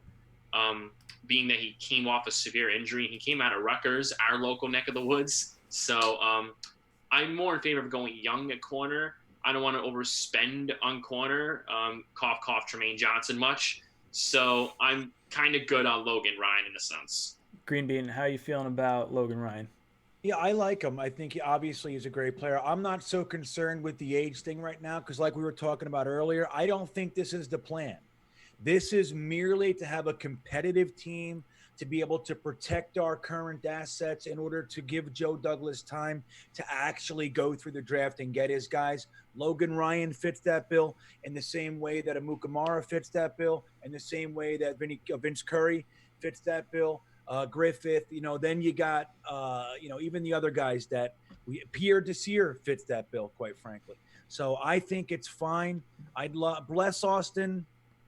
Look, he hasn't played a full season in 4 years, including last year. So remember, he missed the first 2/3 of our season and then was benched at the end of it. I like him too, but this idea that he's our starting number 2 quarterback is off a touch. I think now that we have a little more money, I'd be more open to Logan Ryan. I wanted us to kind of conserve money to spend it on some different players, but now that those players are elsewhere, I think you could get me talked into it. I agree with Matt and David. I don't think you want to try and go with guys that are 29, 30 years old. I would go with Ronald Darby or Prince Amukamara for a cheaper option. I think you got to add a little bit more competition, and then I think you try to take your corner that you want to start, whether that be a number 1 or number 2 corner in the draft. And I would say you would take that guy, whoever that is, somewhere between the 3rd round and earlier. I don't think you wait longer than that. Obviously, if you trade down, maybe you take one in the 1st, but I think there's other options for the Jets in terms of cornerback. I would not go after Logan Ryan, no. Guys, thank you so much for tuning in. Make sure you hit that like button. Subscribe to all these guys. All their channels are sitting down in the description box down below. I know you guys have probably subbed up to them, but definitely check them out. They're all great content creators. Phone lines are open. Make sure you keep your questions short because I have to remind these guys what the question is because they're not going to be able to hear it through the microphone. Call from And I'm a big dummy. EJ from Georgia. EJ from Georgia, what's up, dude? Welcome to Talking Jets. What is your question? What's up, Ryan? Just wanted to ask what you guys think about what's going to happen to Quincy. Ooh, okay, good question. He's asking about Quincy Enunwa. What do we think is going to happen with him? As of, I believe it was yesterday or 2 days ago, his contract became fully guaranteed for injury, or it became fully guaranteed. I think it was fully guaranteed for injury. Yeah, he's basically on the Jets for this year because he had that crazy clause in his contract. I'm not high on it. I don't think Quincy Enunwa is ever going to play with us again. I think he's probably done. I think I think us not being able to possibly give him physicals or whatever this time frame is right now maybe hurt us. But I like Quincy Enunwa. I hope he's healthy because I would love to see his upside and stay healthy. But he's too injury prone for me. I think the Jets got to move on from him. I would not put him as a day one starter if I had to, kind of prepare us for the season. Matt, how do you feel about Quincy? I love Enunwa. When he's on the field, I think he is a very good player. He's the yard after the catch god. He just breaks tackles like nobody's business. Like you said, I'm not sure if he is healthy. That's why I was upset with Robbie leaving at the time, and they didn't really have a plan because Vincent Smith and the corpse of Quincy Enunwa is your starting outside receivers right now, which is sketchy. But you bring in Perriman, and that helps a little bit. But with Enunwa, I think the fact that he's still here is that they're counting on him to be able to play this year. I don't know if that's the right move or not. I'm hoping that they have a better idea of his health than someone like me or you do. But ultimately here, I don't know if you could rely on him to be what he was in like 2016. That was the last time he was really productive for an entire season. I like when he's healthy, but I don't know if he is. David, how do you feel? Well, I kind of want to start this one off with a little bit of a personal story. I actually met Quincy Enunwa a while back. I think it was about 5 years ago at Muhammad Wilkerson's bowling event, and he was bowling with me in my lane. And I actually told Enunwa, "You're going to be a starter in the NFL one day. Book it." And look what happened. He started in the NFL, and then he actually had a pretty breakout. He actually had a solid breakout year in 2016. He took on a lot of important roles, especially when Eric Decker went down. He took on that role very, very seriously. And then we expected him to break out as that number one receiver. Unfortunately, the injuries ended up setting him back. He had one bad neck injury in 2017. 2018, he could not stay healthy. He was going through a severe amount of injuries, and he was playing injured. And then he had spinal stenosis, which at this point, the amount of injuries that this guy has had throughout his career, especially since this is a guy that even I told him to his face, I thought he could have been a potential starter receiver or even potential number one receiver in the NFL one day. The injuries kind of screwed with his career, and I can't even rely on him to be that number one starter anymore, specifically because Duke cannot stay healthy. The potential's there, but I don't like the fact that we're stuck with him. And I want to say thanks a lot, Mike McCagnon. Real swell, man. So I gotta read this comment in the chat because I got a pretty good laugh at it. Jamie says he could slice an artery opening his mail. So it's pretty bad. He could. You don't want to have him accidentally trip over a crack on a sidewalk and wind up on the IR. Green Bean, how you feeling about Quincy? Yeah, I mean, I'll second a lot of the sentiments. I mean, who doesn't love the way that guy plays ball, But, I mean, we're talking, these are serious injuries. Interestingly, I think that if we were to cut him prior to this, was it yesterday, I think it was? It actually costs more than if we cut him later in the season for performance. Like, say if we don't think he's better than Vincent Smith and we cut him for that and it's proven that it's not for injury, it actually saves money. The injury is the most expensive way to cut him or something like that, which is just so bizarre. McCagnon, man, I don't know. Quincy Enunwa was injured when he signed that contract. It's like the craziest thing in the world. But I love him. I love his style of play, everything about him. I don't think he's ever playing football again. That's my thoughts. That's kind of my my sort of thinking as well. I think the whole injury history is just a little too dicey for me. I don't think it's worth the risk. I think you got to prepare as if he's never going to play again for the Jets, and if he does, anything else is a bonus. Guys, the phone lines are open. Make sure you keep your questions short so I can repeat it to these guys. They're not going to be able to hear it because all the phone calls are going to my ears. So keep the questions short. We got guys asking would we trade Quincy Enunwa. No one's gonna take would you trade Quinnen Williams? That's what he's saying over there on the chat. You can't trade Quinnen Williams because of his cap hit. Let me just pull that up right quick so I have the numbers in front of me. Quinnen Williams, if you were to cut him, would be a $19 million dead cap hit. So it makes absolutely no sense to trade him. What was that line that you were saying? That's tough. If we were to cut him? Oh, sorry. No, if we were to cut him, it would be an $8 million dead cap if we were to. That's not as bad. If you get a first-round pick, that's a little bit better. Detonator 10, $2 donation. Thank you very much. Enunwa is my favorite player on the Jets. Well, I apologize that the Jets have forced you to like Quincy Enunwa as your favorite player. No. I like Quincy a lot. I really do. I like Quincy a whole lot. I wish him the healthiest possible season he could have because I think he is absolutely incredible when he's on the field for us. And it's just been brutal not being able to see him play. But thank you so much for the $2 donation. Phone call on the lines. Who do we got? Call from Nate. Nate, what's good, brother? Welcome to Talking Jets. What's on your mind? Yo, what's on your mind? so, I'm a Bills fan. And, okay. I was just wondering, like, how do you think the AFC East is going to do this year? Oh, man, that guy sounds like he's having a little bit too much of the devil's lettuce. He says, he goes, I'm a Bills fan. What do you think about the AFC East? He had a little bit of chuckle going on, so I think he's enjoying his quarantine time. Remember, Buffalo is right on the border of Canada, America's hat, and also legal up there. Guys, how do you guys feel about the AFC East and who wins it? What are let's say what our rankings are going to be, where these teams are going to fall. Green Bean, I'll kick it to you first. Where do you see the teams falling? Wait, I'm sorry. What is it exactly?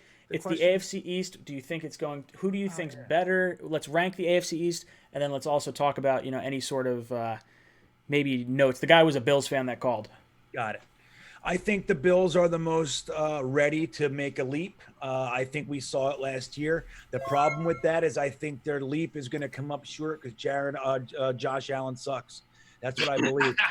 I'm sorry, buddy. I really believe that. I think he's a nice player. I don't think he's ever going to be able to take you over that hump. Did you see the ridiculousness of that playoff game and what he was doing? It was I couldn't have been happier, quite frankly. But so I see Bills, Pats, Jets, Dolphins. The Dolphins are trying to do it the big free agency way. It ain't gonna happen. Let's see how they can draft. Maybe it turns around. They have quite an arsenal of picks. I'm envious. I got some buddies that are Dolphins fans, and I am mad at them because it's gonna be fun draft. But until then, I think the Dolphins are still gonna hold up the rear end of this one. Guys in the chat, I want to know your thoughts as well. Rank the 4 teams in the AFC East, and I'm curious where these are going to wind up happening. David, how do you feel about the AFC East? Where do you see teams ranking? Give me your thoughts. I do see the Bills number 1, specifically because their defense looks pretty strong. Sean McDermott did a pretty solid job last year, and I think they put the icing on the cake with that Stephon Diggs trade. So even though they gave Josh Allen, they finally gave him that number 1 weapon. Josh Allen still stinks because, honestly, you put Sam Darnold around that cast, you put Sam Darnold in that playoff game against the Texans, honestly, the Texans would have lost. That's just my opinion on that. So I could see it being the Bills. Then I could see it being the Patriots just because I think Brady being out could really hinder them. But at the end of the day, I think the Patriots will still make the playoffs just because Bill Belichick is still running the veins around it. He's still reigning around there. And he's a phenomenal schemer. You've seen what he's done with a lot of these backup quarterbacks like Jimmy Garoppolo and Jacoby Brissett. Then I have the Jets at number 3, just because you still have what you have over there on defense. And then, of course, you retool the offensive line. Now it's just a matter of finally getting your receiver and whatnot. And then the Dolphins, it all depends on how they use their arsenal of picks.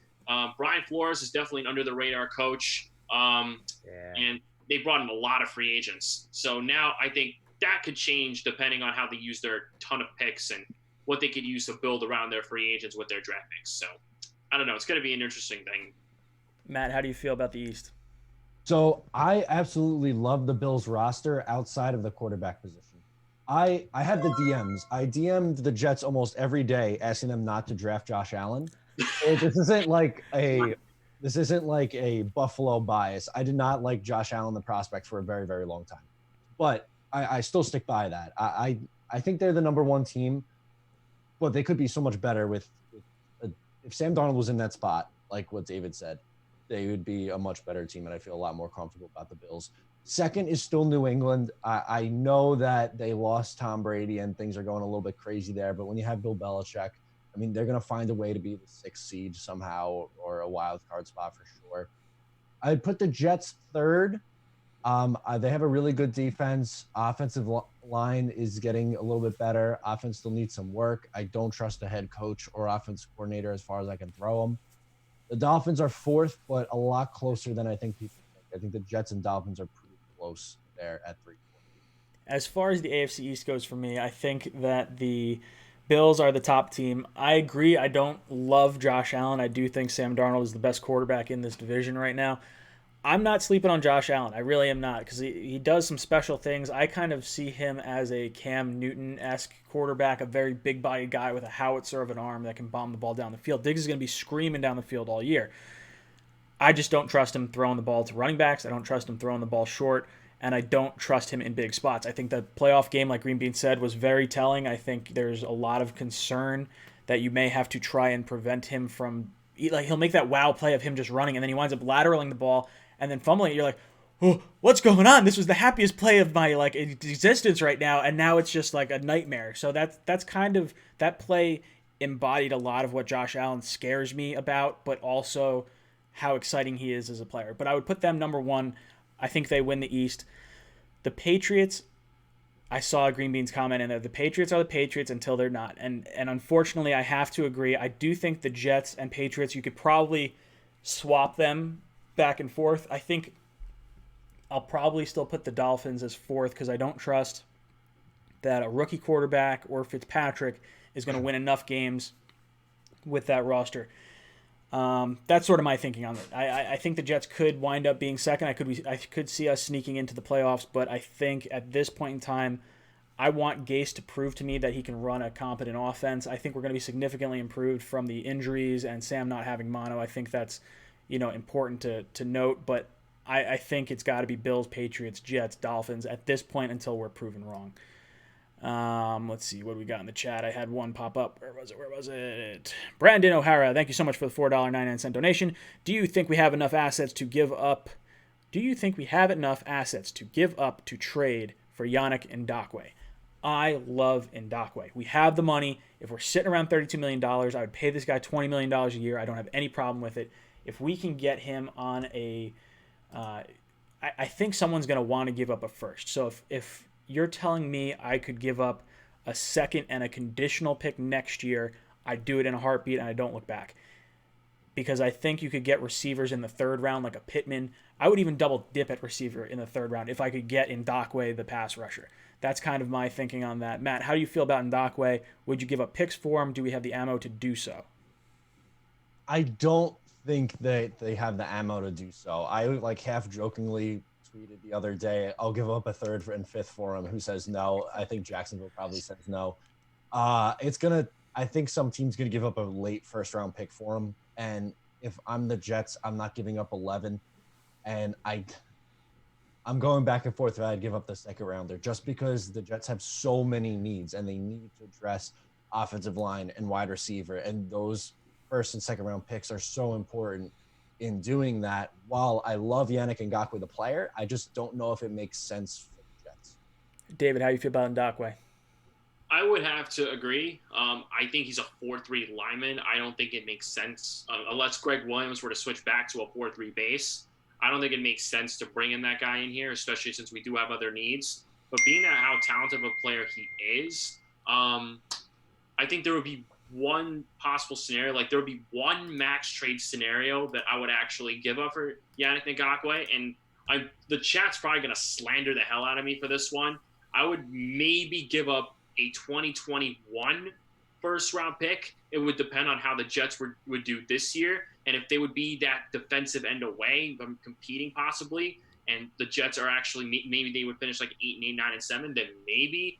But however, being that if Greg Williams would have to switch back to a 4-3 base, and we would probably have to give up a significant amount of compensation. The only way I would do it is if that's the scenario, and if the Jets are competitive to the point where they could beat that pass rusher away, and Greg Williams would have to switch that system to make him fit. So it's kind of difficult. Green Bean, how you feeling about Ngakoue? I mean, what's not to love about that guy? I think I'm not giving up my first. Like Matt said, I'm really having a hard time giving up my second. David's presented deal, I'm not giving up next year's first either. So what, it seems to me I'm at a roadblock. It's just sometimes you just can't get the girl, man. That's not the one. And that's how I feel. I mean, I think money, he's worth paying, man. He's legit. But I don't see paying him and giving the picks that they're going to want, and rightfully so. They're not giving him away for a third-round pick, just like we're not giving Jamal away for a third-round pick. Before you continue talking, I need to interrupt you because there is a name that just popped up that subscribed to my channel, and I really thought it was funny. It was called Farting Batman. I'm sorry, but I had to mention it because I was like, who names their channel that? So if you have a funny name of your channel and it pops up as a subscribe thing, I'm going to wind up saying it. Green, if you have anything else to add, keep I got nothing after that. You got nothing? Sorry. All right. So I did miss someone. Dan O, I apologize. What's going to happen to Winter? Thank you very much for the $1.99 donation. I would say Winters is getting cut. I think we're probably all on board with that. $7 million, $7.5 million, whatever it is. We got Van Roten. I will say that I would hold on to Winters as long as we can until we need to use that cap space, because if we go into the season and Van Roten is hurt or Alex Lewis gets hurt, we have Winters under contract, and there's no escalating deal or no escalating clause as far as like, hey, he has to be cut by June 1st, otherwise his contract is guaranteed. Like, we could cut him in preseason and save a bunch of money. So that's kind of where I stand. Green Bean, I'll kick it to you first. How do you feel about Winters? Yeah, I'm right. There's no reason to cut him. We were in a hurry to cut him because we were like, okay, we need that cap space. That's what we thought. We don't need it right now, so why cut him? I would love to hear. I mean, I've been in discussions with people. I think that we might be able to get a conditional 6th or 7th for him. Offensive linemen that actually stick around for a while, play through injuries. Those coaches believe, hey, he's been injured. Maybe I could be the one that he can have the resurgence with. He's a guy that's kind of, I see as worth giving another shot. You think we can get a conditional 6th or 7th for the guy? $7 million is not a bad contract either. It really isn't. I could see it. I just think with the injury history and the level of play that we've seen, I have a hard time seeing anyone want to trade for him, because if we don't hold on to him, I think it's going to be an easy cut. I don't think a team trades for him. David, how do you feel about Winters? I still kind of want him gone to the extent where he's a guy that's just pretty much trying to be Superman. He's playing through injury, and his production levels just kind of went down ever since he did get his new contract. But being that now we got a handful amount of guards already. We have Jonathan Harrison, we have Josh Andrews, and you already have Van Roten and Alex Lewis. So you want to keep 5 guards on your team. Sure, whatever. If you want to have the depth at guard, that's questionable, keeping 5 guards on the team. But if you can actually utilize that cap space elsewhere, then I think Brian Winters could be an easy cut right there and then. Matt, how you feeling about Winters? Yeah, I think I would still move on from him. I just think that you could use Jonathan Harrison essentially as your backup or swing guard or backup center. And I would still like to save that cap space. I know cap space is just a number, right? It doesn't mean anything until you sign somebody or use it in the future. But I just don't think Winters serves a purpose. And I don't think you're going to be able to trade him even for a late round pick. So at this point, I would just cut him. And I mean, I would still potentially take a swing on one of the edge rushers available on the market. So, I mean, if you do that, and then you're back to your $35 million, $40 million in cap space that you have now, then fine. But I really just don't see a need for him on this roster. Yeah, I think we're all in agreement there for the most part. All right, we got another caller on the line. Call from Gabe. Gabe, what's up, dude? Welcome to Talking Jets. What is your question? So, you know how, we got Van Roten for, 3 years? Yep. I want to ask you, when his contract's up, he's already 30, so when his contract is up, do you want to get a different person or keep him? All right, very good question. So he's saying Van Roten is 30 years old. He signed a 3-year contract. Do you want to hold on to him after those 3 years are up, or would you move on from him? I would probably move on from him at that point. I'm hoping that Joe Douglas has brought in enough players through the draft that he really likes, that he wants to hold on to. That would be my thought on that. Green Bean, you thinking anything different? I was sure that I don't know what just happened, but I was wondering, why would they want to trade Andre Dillard when they didn't bring Peterson back, or Jason Peters? Oh yeah, no, I get it. Doesn't make any sense. I could see them wanting to do that and taking, because I'm pretty sure I was reading something about their offensive line. You answer the question about the what I just asked you, and then let me find the article real quick. Matt, what was it again? Oh, so basically he was saying Van Roten's contract is 3 years. Do you want him back after those 3 years? I would say it depends on the 3 years. If he sucks, I would have to say no. But if some of these offensive linemen nowadays play into their mid to late 30s. So if he's good, he's good. I'd say why not? But chances are for us, we're going to be on the other end of that one. So I'd say it all depends. Yeah. So before I move on and ask you guys what you think about the Van Roten thing, here's why Andre Dillard could make sense to trade. When you look at their line, Jason Peters was undrafted. Big V was a 5th-round pick. Harriman's was a 4th-round pick. Dunlap was a 7th-round pick. Pryor was a 6th-round pick. So you look at these guys, they're getting good quality players out of late-round picks. I could see them not wanting to keep an investment with a player that they may not necessarily think can maintain long-term. Let me see. I got to pull up what his contract would be if you trade him. I like Peters. I wanted them to keep Peters. I wanted the Jets to get Peters. Right. But he was the 8th ranked tackle, right, Ryan? So It's like you would think that they would keep one of those guys. Yeah, right. I think so. I mean, Peters is still out there. If they got a deal done with Dillard, maybe they bring him back, or maybe they were to trade him. So if they trade him, they only eat $2 million in dead cap. So it would have to wind up being a very... You'd probably use him as a trade-up chip with the Jets, maybe, if the Jets think he could be a starting offensive tackle, and then you can move back and you take the pass rush to the cornerback, whatever. All right, Dave, what do you think about Van Roten? I think as of right now, this could be a guy who you could use for short-term continuity.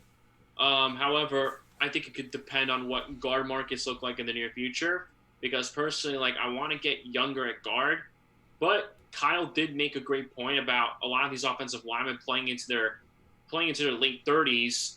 But my concern is, being that we had defensive linemen in their 30s, and we saw how that turned out, and God forbid a guy like Van Roten's eventually going to get past his prime, and it could be at the end of his contract. So if he gets past his prime at a certain point, and you have the option to get younger, then you should get younger. Matt, how you feeling? I have no idea if Van Roten's going to be on the team or not in 4. It all depends on what happens this year. I'm not worried about 2024. I agree. I think that's probably makes a lot of sense. Dan thank you so much for the $1.99 donation. Thoughts on the opponents we face this year? Are we going 8-8? Matt, I'll kick it to you first. We are versing the AFC West and the NFC West. Tough schedule, man. I love that NFC West. I love every coach in that division. I think they're going to be a really good division. AFC West, listen, this roster might be better, but I don't know if the win-loss record is much better. I think my way too early prediction, I'm going to say 7-9 for the New York Jets this year. It's a really tough schedule. Last year's schedule, I mean, you played the NFC East, which was a joke, and it was a lot easier of a schedule. Couldn't get wins against the Bengals or the Dolphins. There were some other games in there that you probably should have won. So I think you're looking at a very difficult schedule and about 7-9. David, how you feel about the opponents the Jets face this year? Well, considering of how much the Jets have to travel to the West Coast already enough scares me, because our history on the West Coast as of late, I don't even remember the last time we got a win on the West Coast. I think it was probably 2016 against a very, very terrible 49ers team. But a lot of traveling against some pretty tough teams. When you got teams like the Chiefs, you're versing both Super Bowl contenders this year. So that alone already has me afraid. And I have no faith in Adam Gase to possibly go into Kansas City and beat Pat Mahomes, beat that ridiculous 49ers defense. go into Seattle and shut down Russell Wilson. Like, it's hard to have faith in Adam Gase against a lot of these tough teams when he's lost to a lot of these winless teams and mediocre teams last year. So the schedule's way too tough, and you're really going on a long hope and prayer that Adam Gase can maximize the talent in his offense, which I have a hard time believing that he could, especially against these tough teams. So it could be a brutal season, but that could change with injuries, draft, training camp, whatever the case may be. Green Bean, what are your thoughts on the schedule? All right, here's what I think is going to happen, and I'm actually being serious, okay? I think that we are going to see a better offensive line. We're going to see a better Sam Darnold. We're going to lose games that we play well in, Seattle, KC, et cetera, et cetera. We're not beating those teams unless something really strange happens. We're going 3-13 next year, but it's going to be a good 3-13. I'm being serious. We're going to be a good 3-13. We're going to be in the mix for one of those, those top 3 picks, and we're going to reshape the entire organization right through trading some of those picks. That's what I see happen. I look at the schedule. I don't see it, man. I mean, as good as we can be, don't see it. I think the Jets can beat the Rams. They don't really scare me. I think we've beaten the Raiders, so I don't think that's far-fetched. I think we can beat the Chargers. Their defense is scary, but nothing on offense really scares me right now. They don't have Phillip Rivers anymore. The Chiefs, I agree, are going to be a loss, but I think we could play them tough. We played Lamar Jackson and that high-octane offense tight. I think we could, compete with them. The Seahawks, I think, is a loss. I don't think we win that game. 49ers, I think, are better than us, but I don't necessarily, I'm afraid of their defense. I don't necessarily fear Jimmy Garoppolo. I think that could be where the Jets could possibly be all right. But if Sam's under pressure all day and that offensive line doesn't hold up, that's a loss there. Who am I missing? Denver. I could see us beating Denver. I don't have any fears there. I could see the Jets this year going 7-9 or 8-8 with a better showing in most of their games. We're going to see a better team overall. We could see the same sort of record. I will say this, the division, we lost to Miami. I don't necessarily see us losing both games to Miami. We lost both games to the Patriots. I could see us winning both games to the Patriots this year. Like I could see a swing where we wind up being 8-8 and it's more of a division better year for the Jets than it is maybe an exterior schedule version of the Jets. Just kind of my thoughts. We got time for one more question before we call it a night. We're going to head out of here at 10 o'clock. So with one last question, if you guys want to call in and try to get that. Here we go. Remember, keep it short. Call from Tommy. Tommy, what's good, brother? Welcome to Talking Jets. What is your question? What's up? Hanging in there. Yeah. So, what's the 11th bet? Even though the wide receivers we traded Robbie Anderson, do you think we should still go tackle? Do you think we should still go tackle? What the heck is going on with everyone in quarantine right now? Everyone's laughing. Everyone's high out of their mind. I can barely hear this guy. He sounds like he was in a tickle fight.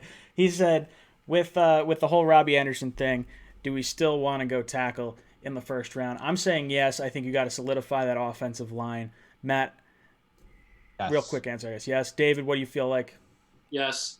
Tackle. Green Bean? Yep. You're saying tackle. Okay. I think we got time for one more question. That was a pretty quick one. That was pretty fast. Pretty easy question to do. Jersey Dudes Trucker says a lot of potheads tonight. Hey, it's all right. I got no problem with people that like plants and whatnot. But this is a family show. All right, guys. One more call. Here we go. Call from NY Sports MC. Mike from NY Sports MC. What's up, dude? What's on your mind? What's going on? I'm hanging in there. My question for today is, with the needs still at corner and edge and the likeliness of us drafting or targeting someone in the mid-rounds, who do you guys have at corner and edge that you'd want us to target in those mid-rounds? Ooh, okay. So final question of the day is going to be from Mike over at NY Sports MC. Go check out his channel. He's another Jets YouTuber. He's asking, with the Jets possibly targeting cornerback and edge rusher, possibly in the mid rounds. Is there anyone that stands out to you guys as far as those middle rounds or those positions in general? Like for me, I think if I were to trade down and we maybe I don't know, if we like a corner in the second round or an edge rusher in the second round, you could talk me into double dipping at wide receiver in the third. Like I would try to get Pittman in the third, and I think you could probably work your way around that. Ideally for me, it's tackle, wide receiver, edge rusher, corner, and then maybe a running back in the fourth round. As far as players go, edge rusher, I think it's Aquara is the guy that I was really liking. I think I had him projected to us if we traded back into the second using our third round picks. That's who I would take. Corner-wise, I don't know too many of the mid-round corners. I'm kind of looking best player available, whoever sort of falls to us there. Matt, what are you thinking as far as possible mid-round players? Okay, so the edge rusher from Michigan, I think Josh Uche, I think is how you pronounce his last name. He's probably like a third-round pick. I would really like him there. Or if you want to go corner in the second round, I think Christian Fulton is dropping down a lot of boards right now, so I wouldn't be shocked if he was available in the second round. I would go for someone like him, and even if you want a later round corner, I believe there's a corner, Lamar Jackson, by the way. Oh, yeah, that is true. David, who are you thinking in those mid-round picks? I want to zip through this kind of quick so we can get to our final thoughts. Yeah, my answer is probably going to be quick because I don't really know too many of the prospects in the later rounds, especially corner and edge rusher. But with one of the third-round picks, I could probably consider addressing corner and edge rusher if we actually don't use that third-round pick to trade back up. Green Bean, how you feeling? I'm not going defense, but for the sake of it, like I agree with you, Pittman, Donovan Peoples-Jones, those are my guys in the middle rounds. I love Kenny Willekes out of Michigan State as an edge rusher. Love Yatur Gross-Matos from Penn State, but these are later dudes, but they would all be decent picks, fifth round, sixth round kind of guys. All right, guys, it has been a lot of fun hanging out with you. This is going to be our final thoughts.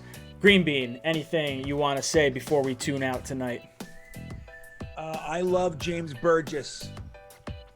He loves James Burgess. David, what are you feeling? Any last words for the fans? Robbie Anderson, I'm going to miss you so much. Oh. Matt, any last words for the people? R.I.P. Sun God. Get after it with Matt Rule. All right, guys. It's been real fun hanging out with you. I appreciate all you guys tuning in on this very, very sad day for Robbie Anderson, but very, very happy day for Rashad Perriman. Guys, it's been fun. This is Jets Talk signing off. Let's try to do this one more time, Green Bean. I'm going to start it. Here we go. Yes. Oh, this is terrible. Jesus Christ. Jets. We're out of here.